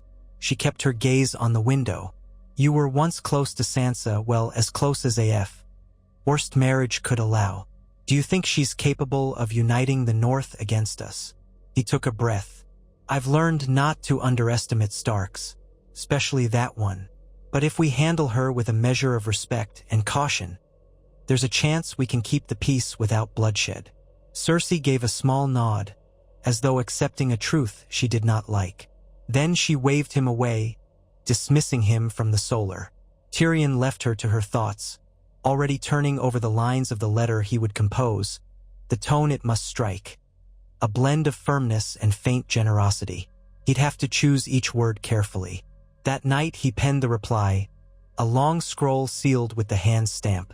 In it, he addressed Sansa as Lady Stark, Custodian of the North, offering to hear her petitions in good faith, while specifying that any official acknowledgement of her dominion would require the presence of a Lannister-appointed overseer in Winterfell.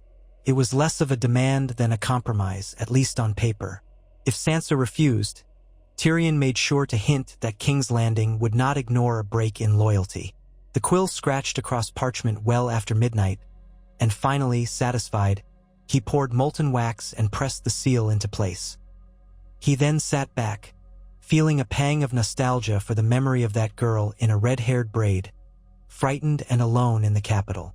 Life had transformed her, just as it had transformed him. He doubted she would ever trust a Lannister's word again. But perhaps necessity would force her hand, as it had forced his and Cersei's.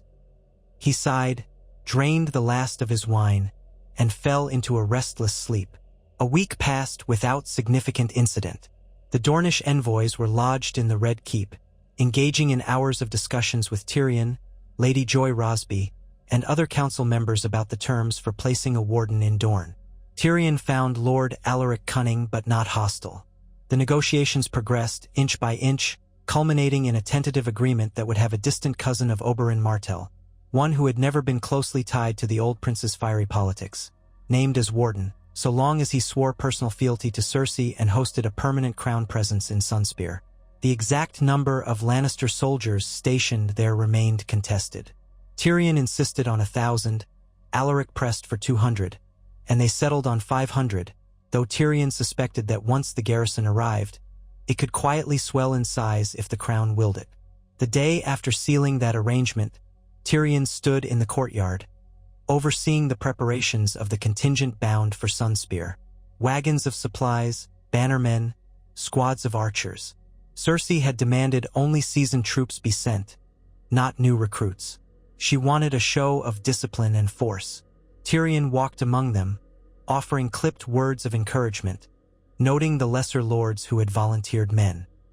The smell of oiled leather and horseflesh permeated the air. In many ways, it reminded Tyrion of the earlier wars, except now he and his sister were the arbiters of where these soldiers went, not pawns being moved by someone else. He spotted Lord Alaric in a conversation with a captain, clarifying details of the route. The old Dornishman caught sight of Tyrion and approached with measured steps. "We depart within the hour, my lord Hand," he said, voice steady. "I trust these men will respect our ways in Dorne. We're not used to so many foreign boots on our sands." Tyrion inclined his head. "Respect goes both ways, Lord Alaric. Ensure your new warden does not deviate from the vows he'll swear to the Queen. As long as we remain aligned, there's no cause for tension." Alaric's gaze flicked to the nearest soldier, who was adjusting the lion's sigil on his tunic. "You Lannisters have a particular appetite for control, don't you?" "We do," Tyrion answered plainly. "But you also want a measure of control over your own domain, else you wouldn't have come here. We can both achieve our goals if we abide by the terms set." Alaric's mouth quirked in a small, resigned smile. "So be it, then. May the gods help anyone who breaks this accord." He extended his hand, and Tyrion shook it, marking an end to their brief negotiations. So it was that the Dornish delegation and the crowned soldiers set out from King's Landing in a column of dust and clanking armor, banners snapping in the breeze. Tyrion watched them go, reflecting on how each region was now tethered to the capital by these half-forced alliances. It was tenuous, but for the moment it held. That evening, Tyrion dined with Cersei in a smaller, private hall near her apartments. A single table was laid with fresh bread, roasted duck, and a carafe of fine arbor gold. The feast was modest compared to the lavish banquets they occasionally threw for the court. Here they allowed themselves a quieter meal. Cersei wore a simpler gown of deep burgundy, her crown set aside. Tyrion noticed lines of fatigue at her temples. Their rule was secure, but it demanded constant vigilance, and years of tension had exacted a toll on them both. She sliced a piece of duck, chewed thoughtfully, then addressed Tyrion. "So, you've sent off our men to Dorne. Good. Let's hope they behave themselves and don't start any new grudges." Tyrion used a napkin to wipe his mouth. "I've entrusted command to Captain Loudon, a man who served in the Gold Cloaks for years. He's no hothead. I imagine he'll keep the peace. As for the Dornish, well, we've done what we can to ensure their compliance." She took a sip of wine. One corner of the realm pacified, at least for now. She stabbed her fork into another slice of duck, but then set it aside. "Tell me, have we had any response from Winterfell?" "No word yet," Tyrion replied. "But ravens can be delayed, especially if the weather turns in the north. Or Sansa might be weighing her options carefully, testing how serious we are. I doubt she'll ignore our letter." Cersei's lips pressed into a thin line. "If she dares pretend she didn't receive it, I'll consider that a refusal of terms, and will respond in kind." Tyrion tried not to sigh aloud. "Let's wait a while longer. So much can happen in the north that we never see. If she's truly forging alliances, she might be conferring with her bannermen, ensuring they'll accept a Lannister presence. She can't simply decree it." Cersei nodded, though her expression remained guarded. They ate in relative silence for a time, the only sounds the soft clink of utensils and the distant hum of the city outside. At length, when they'd finished, Cersei dismissed the servants and looked at Tyrion more openly, the tension around her eyes easing somewhat. "I sometimes wonder, Tyrion," she said, picking up her wine again, "if we've not repeated Father's mistakes in trying to shape the realm through intimidation alone. Fear is a powerful tool, yes, and we've used it better than anyone. But do you ever ask yourself if the realm might one day rebel simply because it despises our name?" The question surprised him.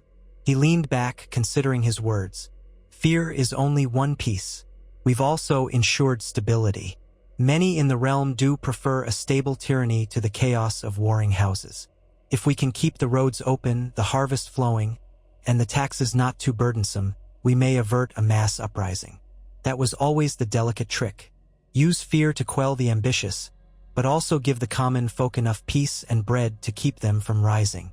She looked pensive. "And is that not a perpetual balancing act, one that can never truly end?" "It is," Tyrion conceded. "Yet it's the price of the Iron Throne. No one who's ever sat on it has known an easy reign. The Seven Kingdoms are too vast, too diverse, for that. Even the Targaryens faced rebellions, and they had dragons. A small, humorless smile tugged at Cersei's lips. Then perhaps we're doing as well as anyone could. At least you and I understand each other, and we share a common goal. Tyrion poured another splash of wine for each of them. The candles around them glowed warmly, casting flickering shadows. The city's distant noise felt almost comforting, an affirmation that King's Landing remained under their watchful gaze. "We do," he said softly, lifting his cup in a wordless toast. She clinked hers to his, and they drank. Whatever storms brewed in the corners of Westeros, for the moment, their dominion held firm, forged by that improbable bond between them. In the days that followed, life in King's Landing resumed its routine patterns. Tyrion dealt with petitions from merchants, disputes among lesser lords, and the intricacies of sustaining the city's water supply. He also oversaw expansions to the port, intent on increasing trade with the free cities. Reports from Essos hinted at new conflicts among the free companies, and he wanted to ensure none of them turned eyes toward Westeros for easy plunder. So he quietly put out feelers, paying off certain mercenary captains to remain across the narrow sea. As always, gold smoothed many edges. Cersei, meanwhile, maintained the kingdom's public image, holding court in the Great Hall with a regality that few could question. She made appearances at noble weddings, reasserted her authority over the city watch, and ensured the rumor mill produced stories of her strength rather than her vulnerabilities. Tyrion heard some of these rumors repeated in taverns, that the queen still had wildfire at her disposal, or that she slept surrounded by direwolf skulls as a message to the north. Absurd nonsense, but it served its purpose of sowing fear. At last, nearly a month after Tyrion had sent the message north, a raven arrived from Winterfell. The news was brought straight to Tyrion, who was in the midst of reviewing city accounts in the Tower of the Hand. He broke the seal with careful fingers, unrolling the parchment. The script was neat, measured, but it was not Sansa's handwriting. More likely one of her maesters or confidants. It stated that Lady Stark acknowledged the Queen's letter, agreed to consider the presence of a Lannister overseer if certain conditions were met, and invited a representative of the Crown to visit Winterfell for direct talks. Alternatively, she would send her own delegate to King's Landing if that was more suitable. Tyrion read the letter twice, feeling a surge of relief that it was not an outright refusal. Then he carried it to Cersei. She lounged in the throne room after a short session of court, the grand hall mostly empty. A few gold cloaks were posted along the pillars. When Tyrion approached the dais, she beckoned him forward. He handed her the letter. She read it in silence, one corner of her mouth curling. "So, she's willing to talk on her terms." She handed it back. "She suggests we send someone to Winterfell. That would be a long journey for me, and I have no intention of leaving the capital just because a Stark whistles." Tyrion nodded. "It might be more prudent to invite her or her delegate here, but traveling to Winterfell, while risky, could demonstrate our goodwill. Then again, it might be seen as weakness." "Yes," Cersei said bluntly, "and I won't go. Neither will you. My hand is too valuable to risk among northern wolves. So perhaps we name an envoy, someone we trust, but who is dispensable if things go poorly. Ser Boros, maybe," Tyrion offered, thinking aloud. "He's loyal, but subtlety isn't his strong suit. Or we might send an underling from the council, someone skilled in negotiation." Cersei traced the armrest of the throne's metal swords. "What if we send a face from Sansa's past? Someone she might at least treat with caution, if not kindness. That could soften the edges of this meeting." Tyrion considered. Bronn once had dealings with her, but I doubt she'd respond well to a mercenary-turned-lord. "We need a diplomat, or someone from a house that isn't openly despised by the Starks. That's difficult, given how many houses have turned cloak or been destroyed. We might send one of the lesser Lannisters, a distant cousin, perhaps, or a Tyrell retainer, though the Tyrell name is not exactly cherished in the north. Or we send no one at all and force her to come here." Cersei paused. "But if we appear too rigid, she may close her gates and defy us entirely." Tyrion tapped his chin. "Another approach. The North remembers slights, but it also values courtesy and tradition. If we send an envoy with strong courtesy, humility, and a vow of sincere negotiation, that alone might go a long way. I can think of Ser Adam Brax. He's of a decent minor lineage, loyal to us, yet not known for cruelty. He's traveled the north before. Cersei seemed bored by the details. Very well. Draft instructions for him. Make sure he understands the terms. Sansa Stark must accept a permanent Lannister presence. She must pay a certain tax, and she must yield if we choose to call her banners for the crown's wars. Offer her some concessions. Yes, but remind her that defiance will not be tolerated. Tyrion gave a short bow. I'll see to it at once. That same evening, he found Ser Adam Brax, a tall, blonde knight of about 30, and explained the mission. Brax was no fool, and Tyrion respected him enough to lay out the significance of the negotiations. If this fails, Tyrion warned, the Queen may well march an army north, and we'll have another brutal war, so do your best to come back with good news. And if the Starks show teeth, keep your own mouth shut until you have a chance to send a raven. Ser Adam nodded gravely, promising to act with caution.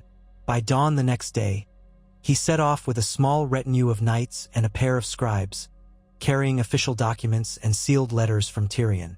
The north was a long journey, even in good weather. Tyrion expected not to hear any results for at least a month, perhaps longer if storms slowed them. Thus a new waiting game began. Tyrion tried to focus on other duties. He listened to petitions from the Riverlands, assigned new tasks to the Master of Coin regarding expansions to the city's grain stores, and oversaw the arrival of a small fleet from the Iron Islands carrying cargo for sale. He also found himself in the company of Vayn Heatherspun, a visiting envoy from the Iron Bank, who insisted that while the Crown's debts were now comfortably managed, the bank remained eager to assist with capital for new ventures. Tyrion smelled opportunity in that. He negotiated a line of credit intended to fund further improvements to the city's roads, thereby securing Cersei's grudging approval when he explained that better roads meant faster movement of armies if rebellion ever arose again. Days blurred into weeks. Reports arrived from Dorne indicating the Lannister garrison had settled in Sunspear without immediate incident. Though a few Dornish lords objected, they lacked the unity or will to oppose the new warden. Business as usual. Tyrion heard that the Reach was calmer than it had been in years, as Lady Gwyneth Tyrell seemed intent on rebuilding farmland and trade routes, showing no sign of further defiance. The Stormlands were quiet, the Vale perched on the edge of neutrality, and the Riverlands, though still battered, complied with Lannister demands. By any measure, the realm remained stable. Yet in quiet hours, Tyrion felt a subtle disquiet in his chest, as if anticipating another crisis. So many old grudges simmered beneath the surface of Westeros. A single spark and they might flare. Such was the nature of power in the Seven Kingdoms. He found himself drinking more wine at night, pacing his chambers instead of sleeping, mind racing with visions of new rebellions or foreign invasions. He sometimes recalled the White Dragon's last words before the axe fell. Her claim that ideas lived on, that even if the flesh was destroyed, the realm remembered. The realm always remembered. Tyrion tried to bury that thought under the daily successes of the monarchy, but it lingered. When the next raven from the north finally arrived, more than 6 weeks after Ser Adam's departure, Tyrion snatched it up in eagerness. The note was short, penned in a cramped style. It stated that Ser Adam Brax and his retinue had reached Winterfell safely, been received courteously, and engaged in preliminary talks with Lady Sansa Stark. She had proven gracious but firm, offering a list of conditions under which she would accept a Lannister presence. Key among them were limited powers for the overseeing officer and a written guarantee of the North's right to self-govern day-to-day affairs. There was no mention of Sansa traveling south. It seemed she wished to remain in her own domain, on her own ground. Ser Adam suggested that further progress was possible, if certain concessions were made. Tyrion read this twice, lips pursed. He then carried the message to Cersei, who sat in her private solar again, reviewing accounts from the Master of Coin. When he handed her the raven, she scanned it with a sneer. "She wants us to sign a binding document, ensuring her autonomy," Cersei said. as if the words tasted foul. Presumptuous whelp. Who does she think she is? The queen of an 8th kingdom. Tyrion placed his hands behind his back. We can't ignore her demands entirely. A written guarantee is not so unusual. Many houses have charters. If it satisfies Sansa's sense of northern pride, perhaps it's worth the ink. The real question is how much autonomy we allow. We can phrase it so that the North remains under the Crown's ultimate authority in matters of war, foreign policy, and tax collection. Everything else is day-to-day local governance. Cersei's nostrils flared. And what if she uses that to shield traitors, or to raise an army behind our backs? Tyrion shrugged. Hence the presence of our overseer, a loyal man who can keep watch. We can also add clauses that if the North is found preparing rebellion, the contract is void.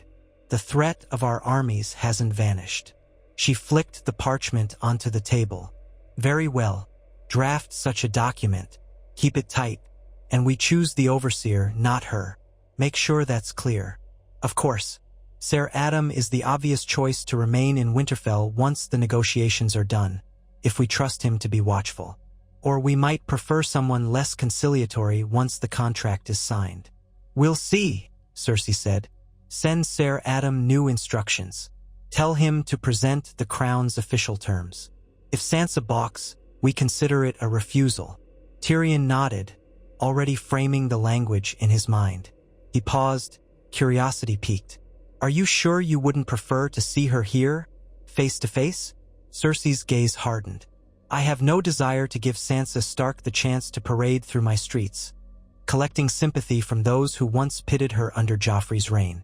Let her rot in the snows of Winterfell. If we can subdue her from afar, we will. If not, we'll do it with steel. Tyrion understood the logic and didn't press the matter. In truth, he felt a sliver of relief. He did not relish the thought of standing in the same room as Sansa after all that had passed between them. Let their negotiations remain at a distance.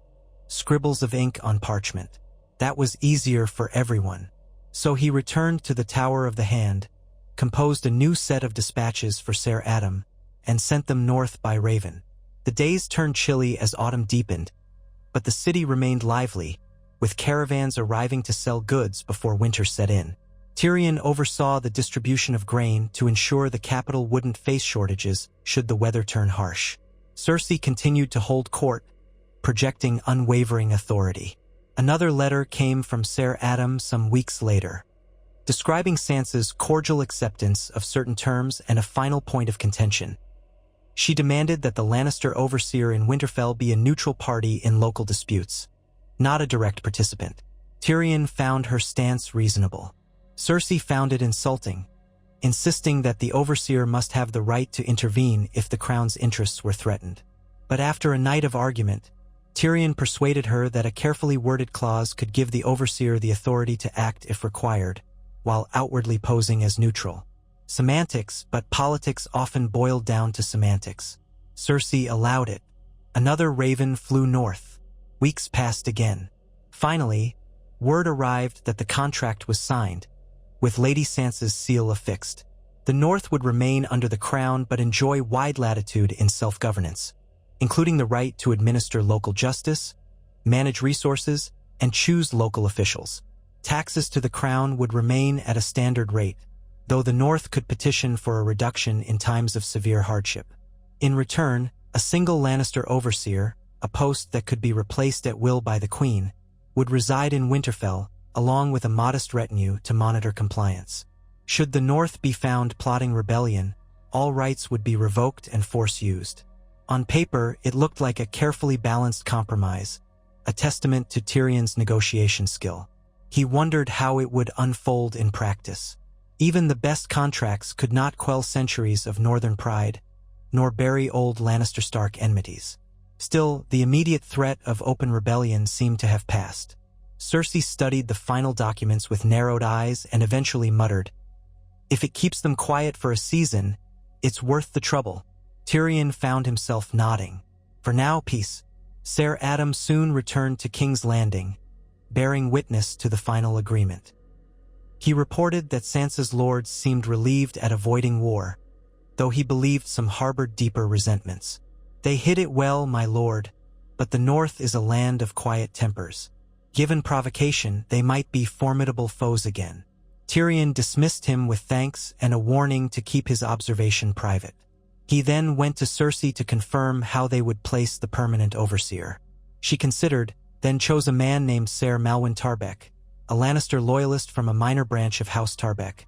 Ironically, the same house Tywin Lannister destroyed decades ago. This scion had been raised among Lannisters, ensuring his steadfast devotion to the crown.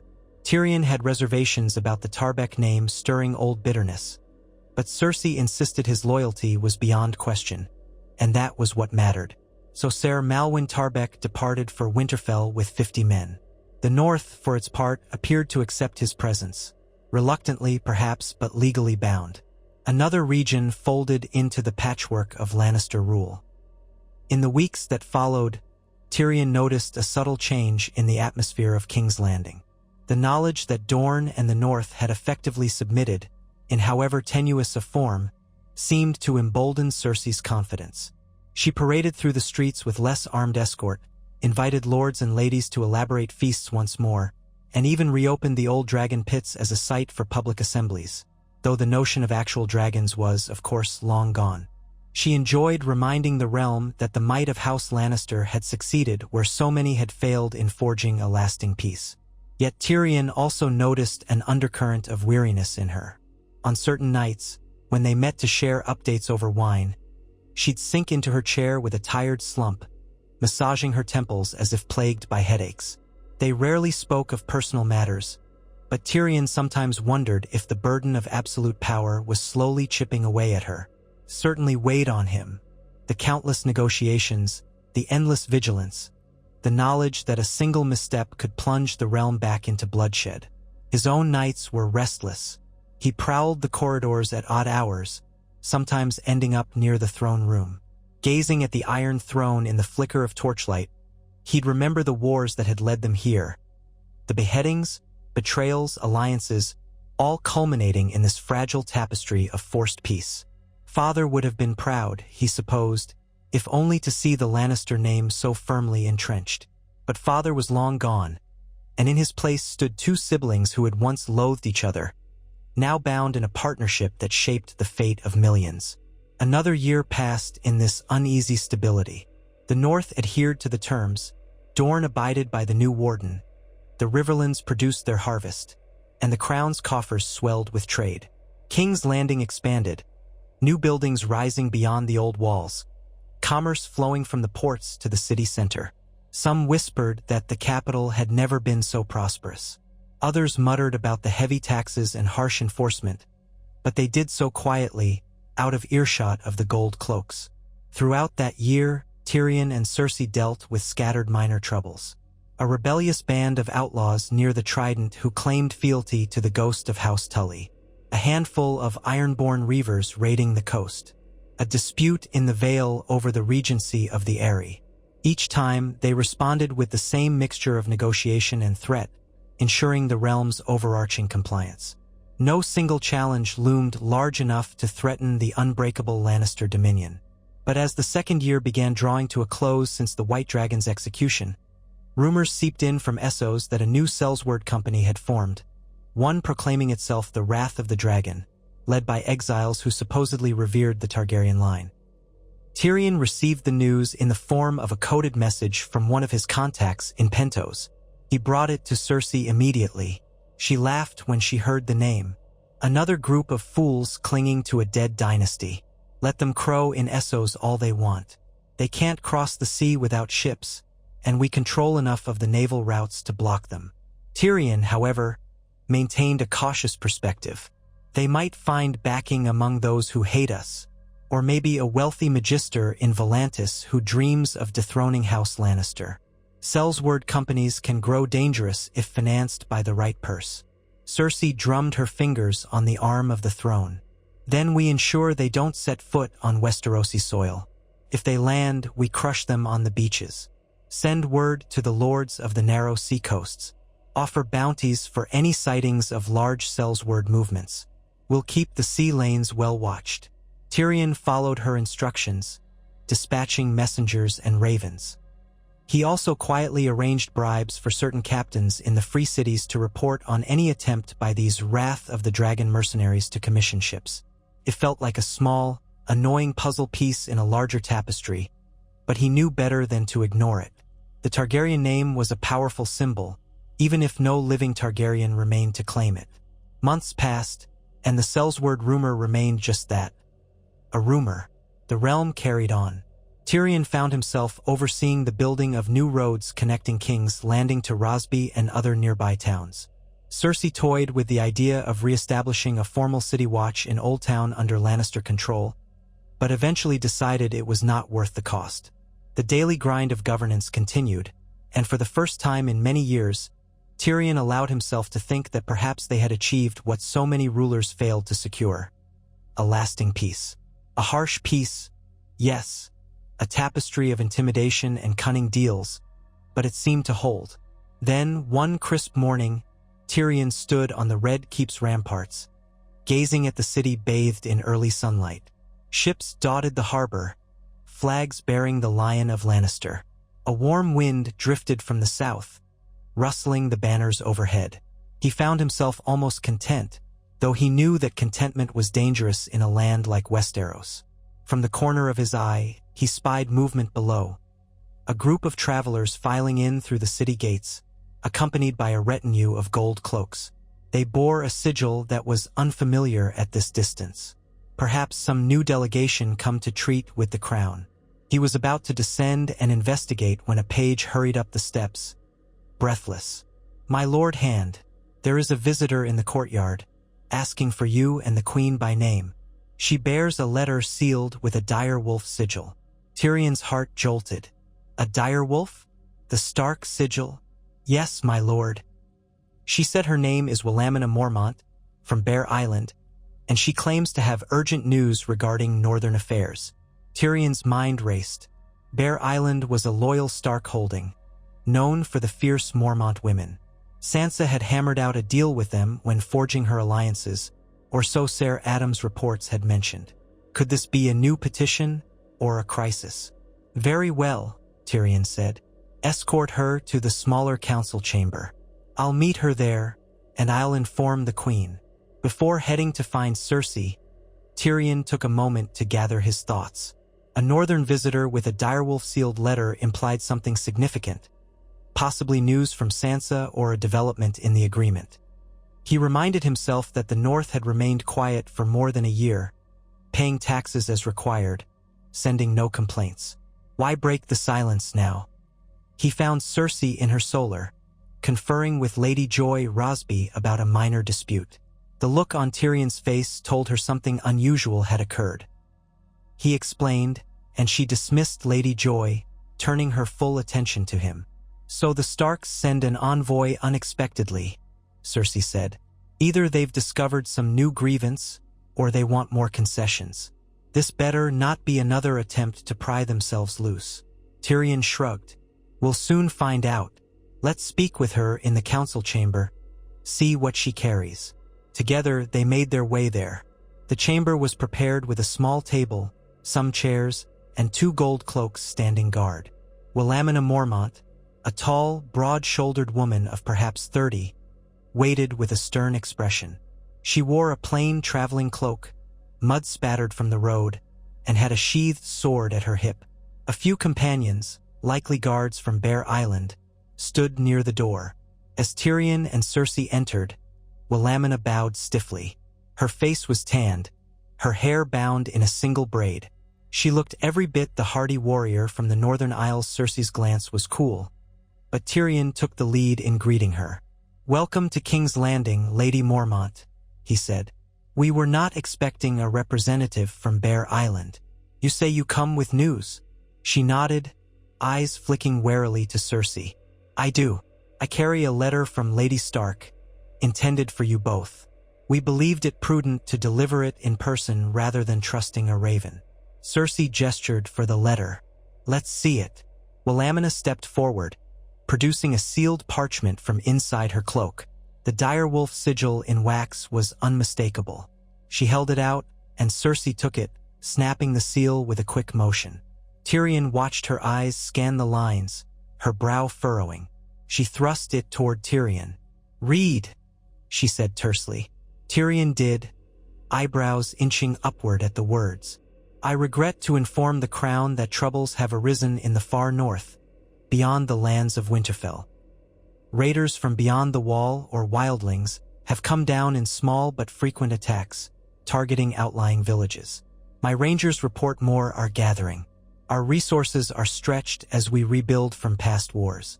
We request the crown's assistance to secure the northern border. In exchange, I reaffirm our loyalty and vow to uphold our treaties. Signed, Sansa Stark." Tyrion let out a slow breath. The letter was politely worded but contained a direct request for military support. He glanced at Cersei, whose face was twisted in annoyance. She spoke sharply. "Wildlings? The wall was destroyed in parts during the Great War, so perhaps some ragged bands roam freely. And now the North expects us to send soldiers to freeze in their snows and fight savages." Walamina cleared her throat. "Your Grace, the problem is more urgent than it might sound. The raids have already destroyed a handful of small northern settlements. Winter is coming, and if these attacks go unchecked, many will die." Tyrion considered. The letter also mentioned Sansa's pledge to honor her fealty if we assist. This could be an opportunity to reinforce our presence there, show that the crown stands by its vassals. Alternatively, we could refuse. Cersei placed the letter on the table, tapping it with a fingernail. "A cunning move by Lady Stark. If we refuse, the North can claim we broke our agreement to protect them, justifying secession. If we agree, we spend gold and men for their sake, strengthening them further. She's cornered us." Walamina's tone hardened. "With respect, Your Grace, these are not games to us. People are dying up there. Lady Stark asks for help because the threat is genuine." Cersei's stare was icily regal. "How many men do you propose we send?" The Mormont woman paused. "That is for you to decide, but we need at least a few hundred well-armed soldiers, plus supplies, to defend key points along the Old Wall's gap. We also need skilled builders to help fortify certain passes." Tyrion noticed the flicker of frustration in Cersei's eyes. The queen did not like being forced into a position where refusal would cost her moral authority, while acceptance would cost her resources. Tyrion spoke gently. "We do have men to spare. The realm is largely at peace. Perhaps we can dispatch a contingent north. Lady Stark would be obliged to us, and it cements our position as the legitimate protectors of all Westeros." Cersei turned her gaze on him. "You always see the advantage in concession, brother. But I suppose you're right. If we refuse, we give her a perfect excuse." "Very well." She looked at Walamina. "Bear Island. Your house served the Starks faithfully for generations. If we send soldiers, we'll send them under a Lannister banner. Will your people accept that?" Walamina inclined her head stiffly. "We will welcome any help against this threat, no matter whose banner they march under. But the wildlings might see it differently." Cersei let out a dismissive snort. "The wildlings have no real sovereignty. If they attack, they die. That is the law of the kingdom. We'll outfit a force. I'll not waste my best men, but we'll send enough to quell the threat." Tyrion eyed Walamina. "We'll also provide supply wagons, some engineers to help with fortifications. However, we'll expect the North to accommodate them properly. We're not sending them to starve in the snow." Walamina nodded. "Lady Stark has prepared winter stores. She offers lodging in the various holdfasts near the Old Wall. Any additional resources you send will be accounted for." "Then it's settled," Tyrion said, half to Walamina, half to Cersei. "We'll muster a force, perhaps 500 men, led by a dependable commander. They'll travel before the heavy snows make passage impossible." Cersei's eyes flickered. "Yes, let's finalize it. I'll choose a commander I can trust. This courtesy to the North will not go unnoted, I assure you."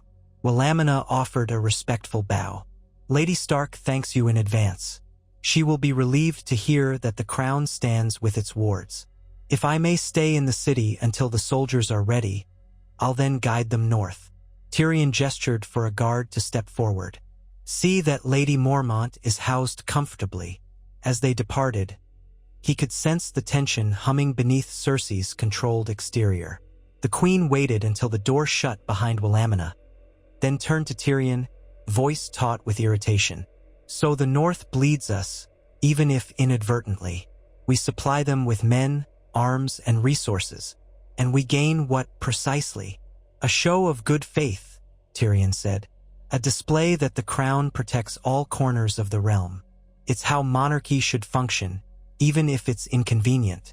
If we do nothing, we confirm the North's fears that we only rule by threat, not by duty. This way, we bind them to us more tightly, at least in principle." She exhaled. "I dislike it, but I see the reasoning. Fine, we'll do it. But if the North tries anything foolish, like turning our men into hostages or using our supplies for rebellion, we'll raze Winterfell to the ground." Tyrion's tone was mild. "I suspect they won't. The threat of these wildling raids must be genuine. Even the proudest northern lords wouldn't manufacture such a problem just to annoy us." Cersei picked up Lady Stark's letter again, giving it a final glance. "Draft the orders. 500 men, no more. A mixture of infantry and archers, perhaps a handful of cavalry. We can't afford to send the entire Lannister guard up there. Not in the onset of winter." Tyrion inclined his head. "I'll see to it immediately." He turned toward the door, then paused. "If this wildling threat is truly dangerous, some in the North might find renewed appreciation for the Crown's assistance. It could cement our alliance far more than any contract." She gave a non-committal murmur. "We'll see." Then she waved him away, already mentally moving to the next matter. And so began another flurry of preparations. Tyrion organized supply wagons of dried meats, grains, salted fish, and barrels of pickled vegetables, winter fare that would keep well. He selected 400 foot soldiers and 100 archers, men drawn from the Crown's standing forces, supplemented by a few minor lords who volunteered in hopes of currying royal favor. Cersei named Ser Brant Kenning to command them. Kenning was a loyal man who had proven himself in earlier skirmishes. Not the highest rank, but dependable, and Tyrion found him personable enough to handle negotiations with the North. Within a fortnight, the detachment stood ready. Willamina Mormont met them at the city gates, her expression stoic as she observed the lines of men clad in Lannister crimson. Some had lion sigils on their shields, others wore plain steel. Behind them rumbled wagons carrying enough supplies to sustain them for months. Tyrion watched from atop the gatehouse, with Cersei beside him. They observed the columns set off at dawn, horses snorting in the cold air, banners fluttering above the host. The gates opened wide, and Willamina led them out onto the King's Road, beginning the long trek north. "Do you suppose they'll freeze before they reach Winterfell?" Cersei mused dryly. Tyrion shook his head. "They have supplies and the roads aren't yet blocked by heavy snow. Ser Kenning is no fool. They'll be cautious." She said nothing more, but Tyrion sensed her conflicting emotions. Relief at removing a potential wedge of discontent in the North, frustration at the cost, wariness about how events might unfold. For his part, Tyrion felt a pang of curiosity. If the wildling threat was as real as Sansa claimed, perhaps these men would be tested in ways they had not anticipated. And if it turned out to be a ruse, well, Sansa would face the consequences. One way or another, House Lannister maintained its grip on the chessboard. Another month trickled by with no word from the expedition. Tyrion carried on with his duties, hoping to hear that the men had arrived safely. Finally, a raven reached him, penned by Ser Brant Kenning. The message contained news. They had passed Moat Cailin, met no hostility from the Northerners, and reached Winterfell under minimal snowfall. Lady Sansa and her bannermen welcomed them, though the tension was palpable.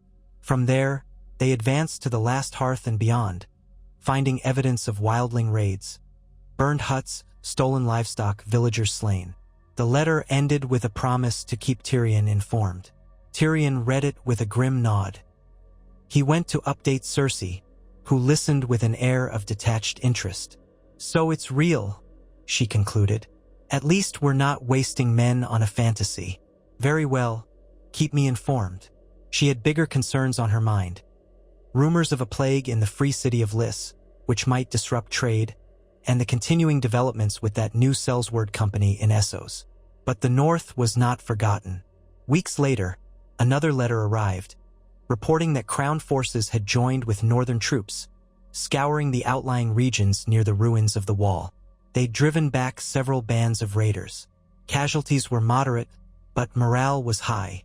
The Northern folk, according to Ser Kenning, seemed grudgingly grateful for the aid. Sansa Stark herself had personally thanked the Lannister commander in a small ceremony at Winterfell. Tyrion noted that detail carefully, suspecting it was a deliberate sign of courtesy, or perhaps a preemptive show of unity. He shared the news with Cersei, who gave a slight nod.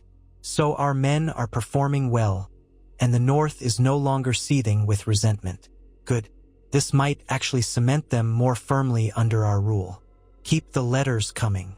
Of course, Tyrion said, pleased that the situation seemed to be unfolding without treachery or hidden agendas. But in Westeros, calm was always followed by storm. Late that winter, when the snows deepened across the north, a raven arrived with a more urgent message. The wildling raiders had banded together under a single leader, a fearsome man known as Craig the Bonebreaker, said to be 7 feet tall and vicious in combat. He had rallied numerous clans of free folk, some from beyond the old wall, and launched a coordinated strike on a northern fortress called Flint's Barricade. Ser Kenning and his men joined the northern soldiers in defense but found themselves overwhelmed. They retreated after heavy losses, leaving the fortress to fall. Tyrion read the letter with mounting concern. Craig had apparently declared war not just on the north, but on the entire southern kingdom. The letter ended with a plea for reinforcements. If Craig wasn't stopped, he might carve a path of terror deeper into the north. Tyrion hurried to find Cersei, who read it in grim silence. So this is the cost of meddling, she said at last. If we do nothing now, the North will blame us for letting them fall. If we send more men, we risk entanglement in a savage war in the freezing wastes. Tyrion tapped the parchment. We've already committed to helping. Backing out now would unravel our agreement. And if the wildlings truly manage to overrun half the North, it will create chaos that might spread. A North in disarray can be dangerous in the long run. She eyed him. You propose to send more men? Thousands more? That's an enormous expenditure, Tyrion. King's Landing would be weakened. And what if Dorne or the Vale seize that moment to challenge us? He sighed. We could spare another 1,000 men if we levy fresh recruits. That may be enough to tip the balance. Or we could attempt to send arms and supplies, let the North handle the actual fighting. But the letter suggests that 1,000 fresh wildlings have joined this Craig. The northern houses alone may not suffice. Cersei stalked to the window, gazing at the city below. We wanted the North to know we rule them. Well, this is the price. We become responsible for their defense. So be it. Raise new levies. Equip them well. Dispatch them north as soon as possible. But ensure our approach remains careful. I won't see the city stripped of its defenses. Tyrion inclining his head in agreement. I'll handle the logistics. We'll keep the capital secure, but we'll send enough to turn the tide. Let's hope we can end this quickly. She turned back, her expression fierce. And if Craig, the Bonebreaker, kills our men, we'll respond with fire and blood, no matter how far we have to march. Within days, the Red Keep's courtyards rang with the sound of new recruits drilling. Tyrion dispatched recruiters to nearby regions, pulling in additional swords to augment the city's standing force. Money flowed freely to arm and equip them. Merchants were commissioned to supply winter gear and furs. The operation was expensive, but the crown's coffers, enriched by trade and taxes, could handle it, if not indefinitely. Tyrion coordinated with Cersei to ensure that the city watch remained robust. If Dorne or any other region sensed weakness, they might stir. So they struck a balance. 1,000 men bound for the north, plus the 500 already there. In the midst of the preparation, Ser Brant Kenning's letters continued arriving from Winterfell. He described fierce battles near the edges of the Shivering Forest, where small squads of wildlings launched surprise attacks at dawn. His men were holding steady, but morale was beginning to waver. Craig's forces were ruthless. Many of the wildlings, he wrote, fought as if they had nothing to lose, as if some deeper cause drove them on. Rumors circulated that Craig had discovered a hidden store of dragonglass and believed it granted him some mystical power. Ser Kenning dismissed the notion, but the fear spread among superstitious soldiers. Tyrion read these updates with a mixture of worry and skepticism. Dragonglass was known to kill White Walkers, but those terrors had apparently been vanquished in the Great War years ago. The notion that it conferred magical might on a wildling chieftain sounded like desperate rumor. Still, fear had its own potency. Tyrion wrote back with encouragement, promising reinforcements soon. He reiterated the crown's commitment. In his heart, he worried that a protracted campaign in the savage north would bleed Lannister resources. But better to bleed a bit now than to have the entire realm hemorrhage later. At last, the new legion was ready. Command fell to Ser Martin Bainfort, a seasoned knight who had served in earlier wars. He gathered the newly raised men, plus some veterans, and marched from King's Landing under banners half lion, half plain cloth. Tyrion stood at the gate as they departed, feeling a sense of foreboding. He recalled how many times armies had marched from this city to war, only to return battered or not at all. Yet this was not a typical war of house against house. It was a struggle against raiders from the fringes of civilization. Would it truly unify the North under Lannister rule, or simply drag them deeper into an icy quagmire? Cersei, beside him, watched the long lines of soldiers pass with a mixture of calculation and quiet tension. When the last had gone, she turned to Tyrion. Pray to whatever gods there are that this ends soon. We have no shortage of enemies who might seize an opportunity if we appear bogged down in the north. Tyrion nodded. We'll keep our eyes open. In the meantime, we trust Ser Bainfort to link up with Ser Kenning and Lady Sansa's forces. Coordinate a final push against this Craig. If we break him, the wildlings should scatter. She sniffed. Let's hope so. I'm tired of dancing to the North's tune. In the weeks that followed, King's Landing kept a steady watch on ravens from the northern front. Reports trickled in, skirmishes near the Carhold region, attempts to rebuild Flint's barricade, scattered success in repelling smaller bands. The newly arrived Lannister reinforcements bolstered the North's defenses. Though the weather grew harsher, winds whipping across the plains and burying passes in snow, Tyrion sometimes found himself in uneasy conversation with Cersei at night, discussing the possibility of victory or the looming risk of a drawn-out campaign. Then, late one evening, as Tyrion drowsed over a ledger in his tower, an urgent knock sounded at the door. A messenger stood outside, pale-faced. "A raven, my lord," he said, handing over a sealed parchment. Tyrion recognized the seal of Ser Martin Bainfort. He broke it open, scanning the lines. His heartbeat quickened. The message described a massive confrontation at a location called the Frozen Ford, where Craig the Bonebreaker's wildling horde had clashed with the combined Lannister northern forces. Blood had soaked the snow. Casualties on both sides were heavy, but Craig was injured, possibly dying. If he fell, his men might break ranks. Yet the letter ended with a stark note. "We are battered. Lady Stark herself is overseeing triage in Winterfell, and we require urgent supplies for the wounded. We have done our duty, but need the crown's aid once more." Tyrion's mind raced. More supplies? More gold? He realized now that every step drew the crown deeper into the North's plight. Abandoning them now, after so much sacrifice, would appear monstrous, and might prompt Sansa to turn on them. He rubbed the ache in his temples. So be it. They had to see this through. Another wave of resources would have to be sent, perhaps with healers and medical supplies. He went to Cersei at once, finding her in the throne room, conferring with a pair of advisors about the city watch. She halted, reading the letter, a line forming between her brows. "How much more will this war cost?" she demanded, voice tight. "We've already sent men, arms, coin. Now they want bandages and milk of the poppy? The northern winter is a bottomless pit. We can't drain ourselves further." Tyrion tried to keep his tone calm. We can afford to send at least one convoy of supply wagons. Some maesters with medical knowledge. It's better than letting our own men die for lack of care." She let out a frustrated breath. "Fine, draft the order, but let it be the last.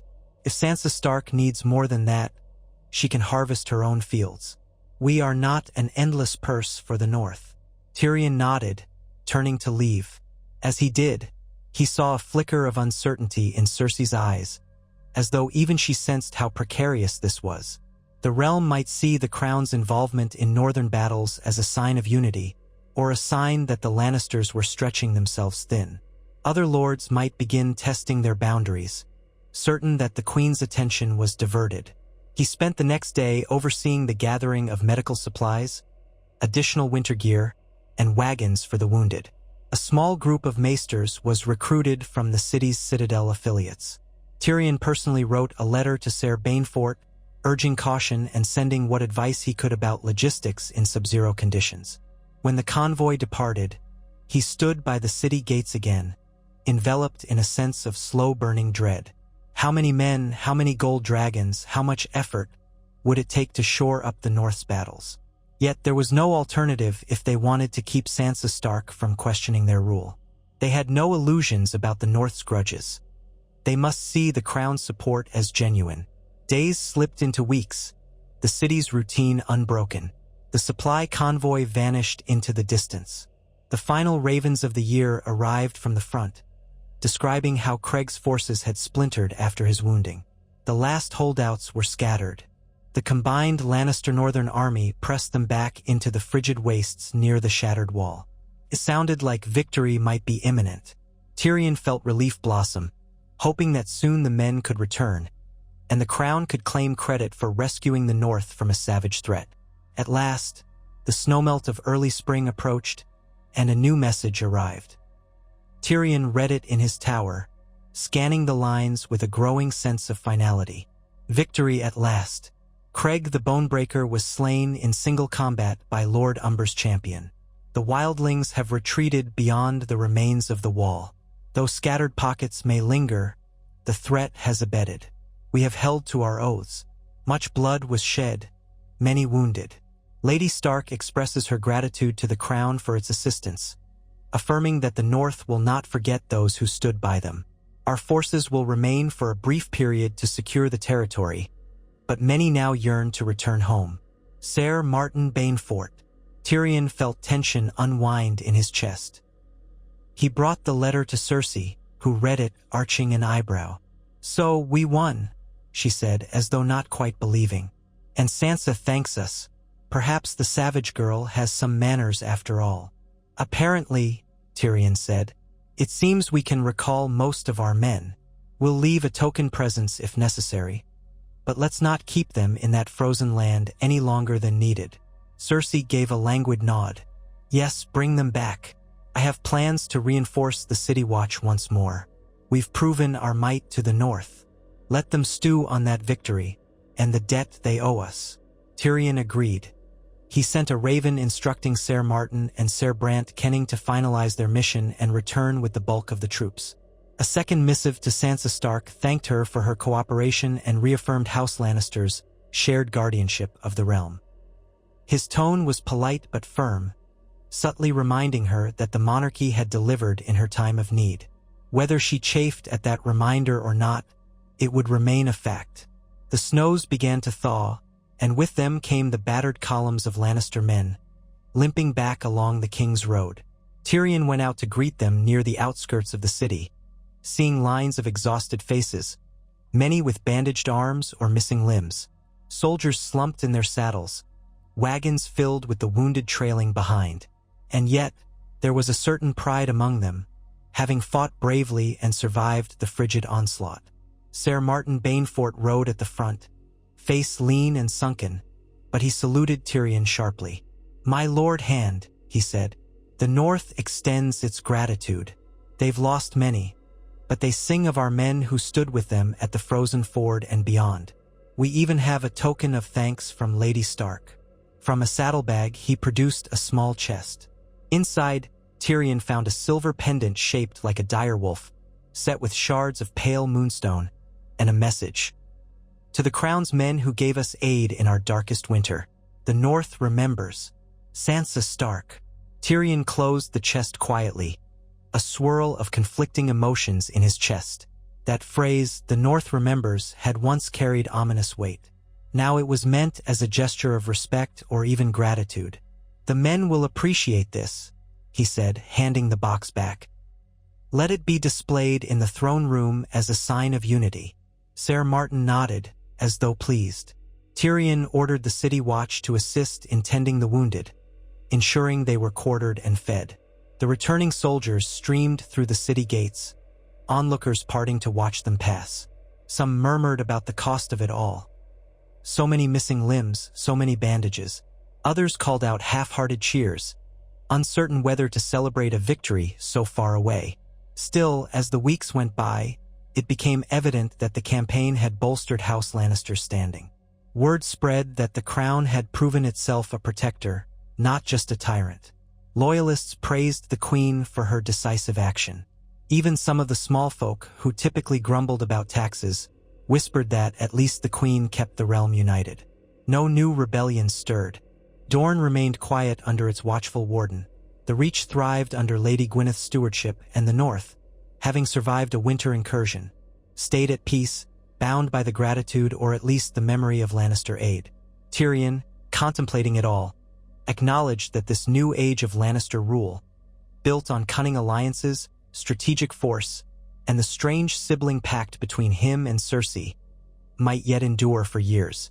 Power was never permanent in Westeros, but for the moment, there was no force strong enough to topple them. Even the rumored Sellsword companies in Essos had not materialized into a real threat. The realm was stable and in relative prosperity compared to the chaos of the previous decades. One evening, he and Cersei sat in her solar once more, sharing wine by the light of a single flickering candelabra. The city was quiet outside. She wore a gown of deep red velvet, a thin chain of gold at her throat. Her face was reflective, lacking its usual guarded ferocity. "You've heard the talk, I'm sure," she said, swirling her wine idly, "that we are the first monarchs since Aegon the Conqueror to bring true stability across the realm, north, south, east, and west. Even the Targaryens faced more rebellions in their early reign." Tyrion nodded, leaning on the arm of his chair. "I've heard it, and it's not entirely untrue. Our hold is broad, if not always beloved. But we've done what countless others tried and failed to do: keep the kingdoms from devouring each other." She raised her gaze to his. "All my life I craved power. I wanted it because I believed it would free me from being a pawn, from being overshadowed by men. Now I sit the Iron Throne and I shape the realm at will. And I find it's as much a chain as a crown." He searched her face, surprised by the introspective tone. "Heavy is the head that wears the crown, or so the saying goes. It's true for all rulers. Even Aegon, by the accounts in the histories, was tormented by the burdens of unification." She exhaled, eyes drifting to the window. "Sometimes I wonder what the future holds. If we'll eventually fall to some unforeseen foe. If the name Lannister will ring hollow in a century, as the Targaryen name nearly does now." Tyrion sipped his wine. "We've done more than Father ever achieved. We built a partnership that endures.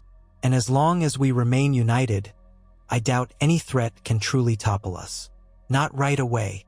Her gaze returned to him, and for a fleeting moment, he thought he saw gratitude there. "I hated you once," she said in a near whisper. "But now, I see that without you, I'd have lost the throne a dozen times over. You were the one who found ways to deal with Dorne, with the North, even with the so-called White Dragon. Strange how fate binds us." He allowed himself a half-smile, though it was tinged with sadness. "It is strange indeed, sister. Yet here we are, forging an age no one anticipated." She lifted her goblet. "To us, then, let the realm witness what Lannisters can do." They drank, a quiet toast to their ongoing reign. Beyond the walls, the city's lights shimmered like 1,000 torches in the darkness, a testament to the people who now lived under Lannister dominion. Far to the south, Dorne accepted the new order. Far to the north, Winterfell stood as a grudging ally, mending its wounds with the help of the crown. Across the sea, rumors of Seldswords or Targaryen dreams remained only that rumors, kept at bay by gold and vigilance. For all its scars, Westeros was more peaceful than it had been in decades. In that moment, brother and sister shared a rare hush of contentment, knowing that so long as they stood together, Tyrion with his cleverness and cunning, Cersei with her iron will and regal presence, House Lannister reigned unbroken. And though Westeros was a land that remembered every slight, every name, and every drop of blood spilled, the lion's roar currently echoed in every corner of the realm, unchallenged and unbowed. It might not be an age of joy or freedom, but it was an age of order, held aloft by the unlikely alliance that no one had seen coming. So the nights passed and the days turned, and under the weight of their combined rule, the Seven Kingdoms bowed to the Golden Lion, uncertain whether to fear or to hope, yet resigned to the undeniable truth that the Lannisters had indeed established a power many believed impossible to break.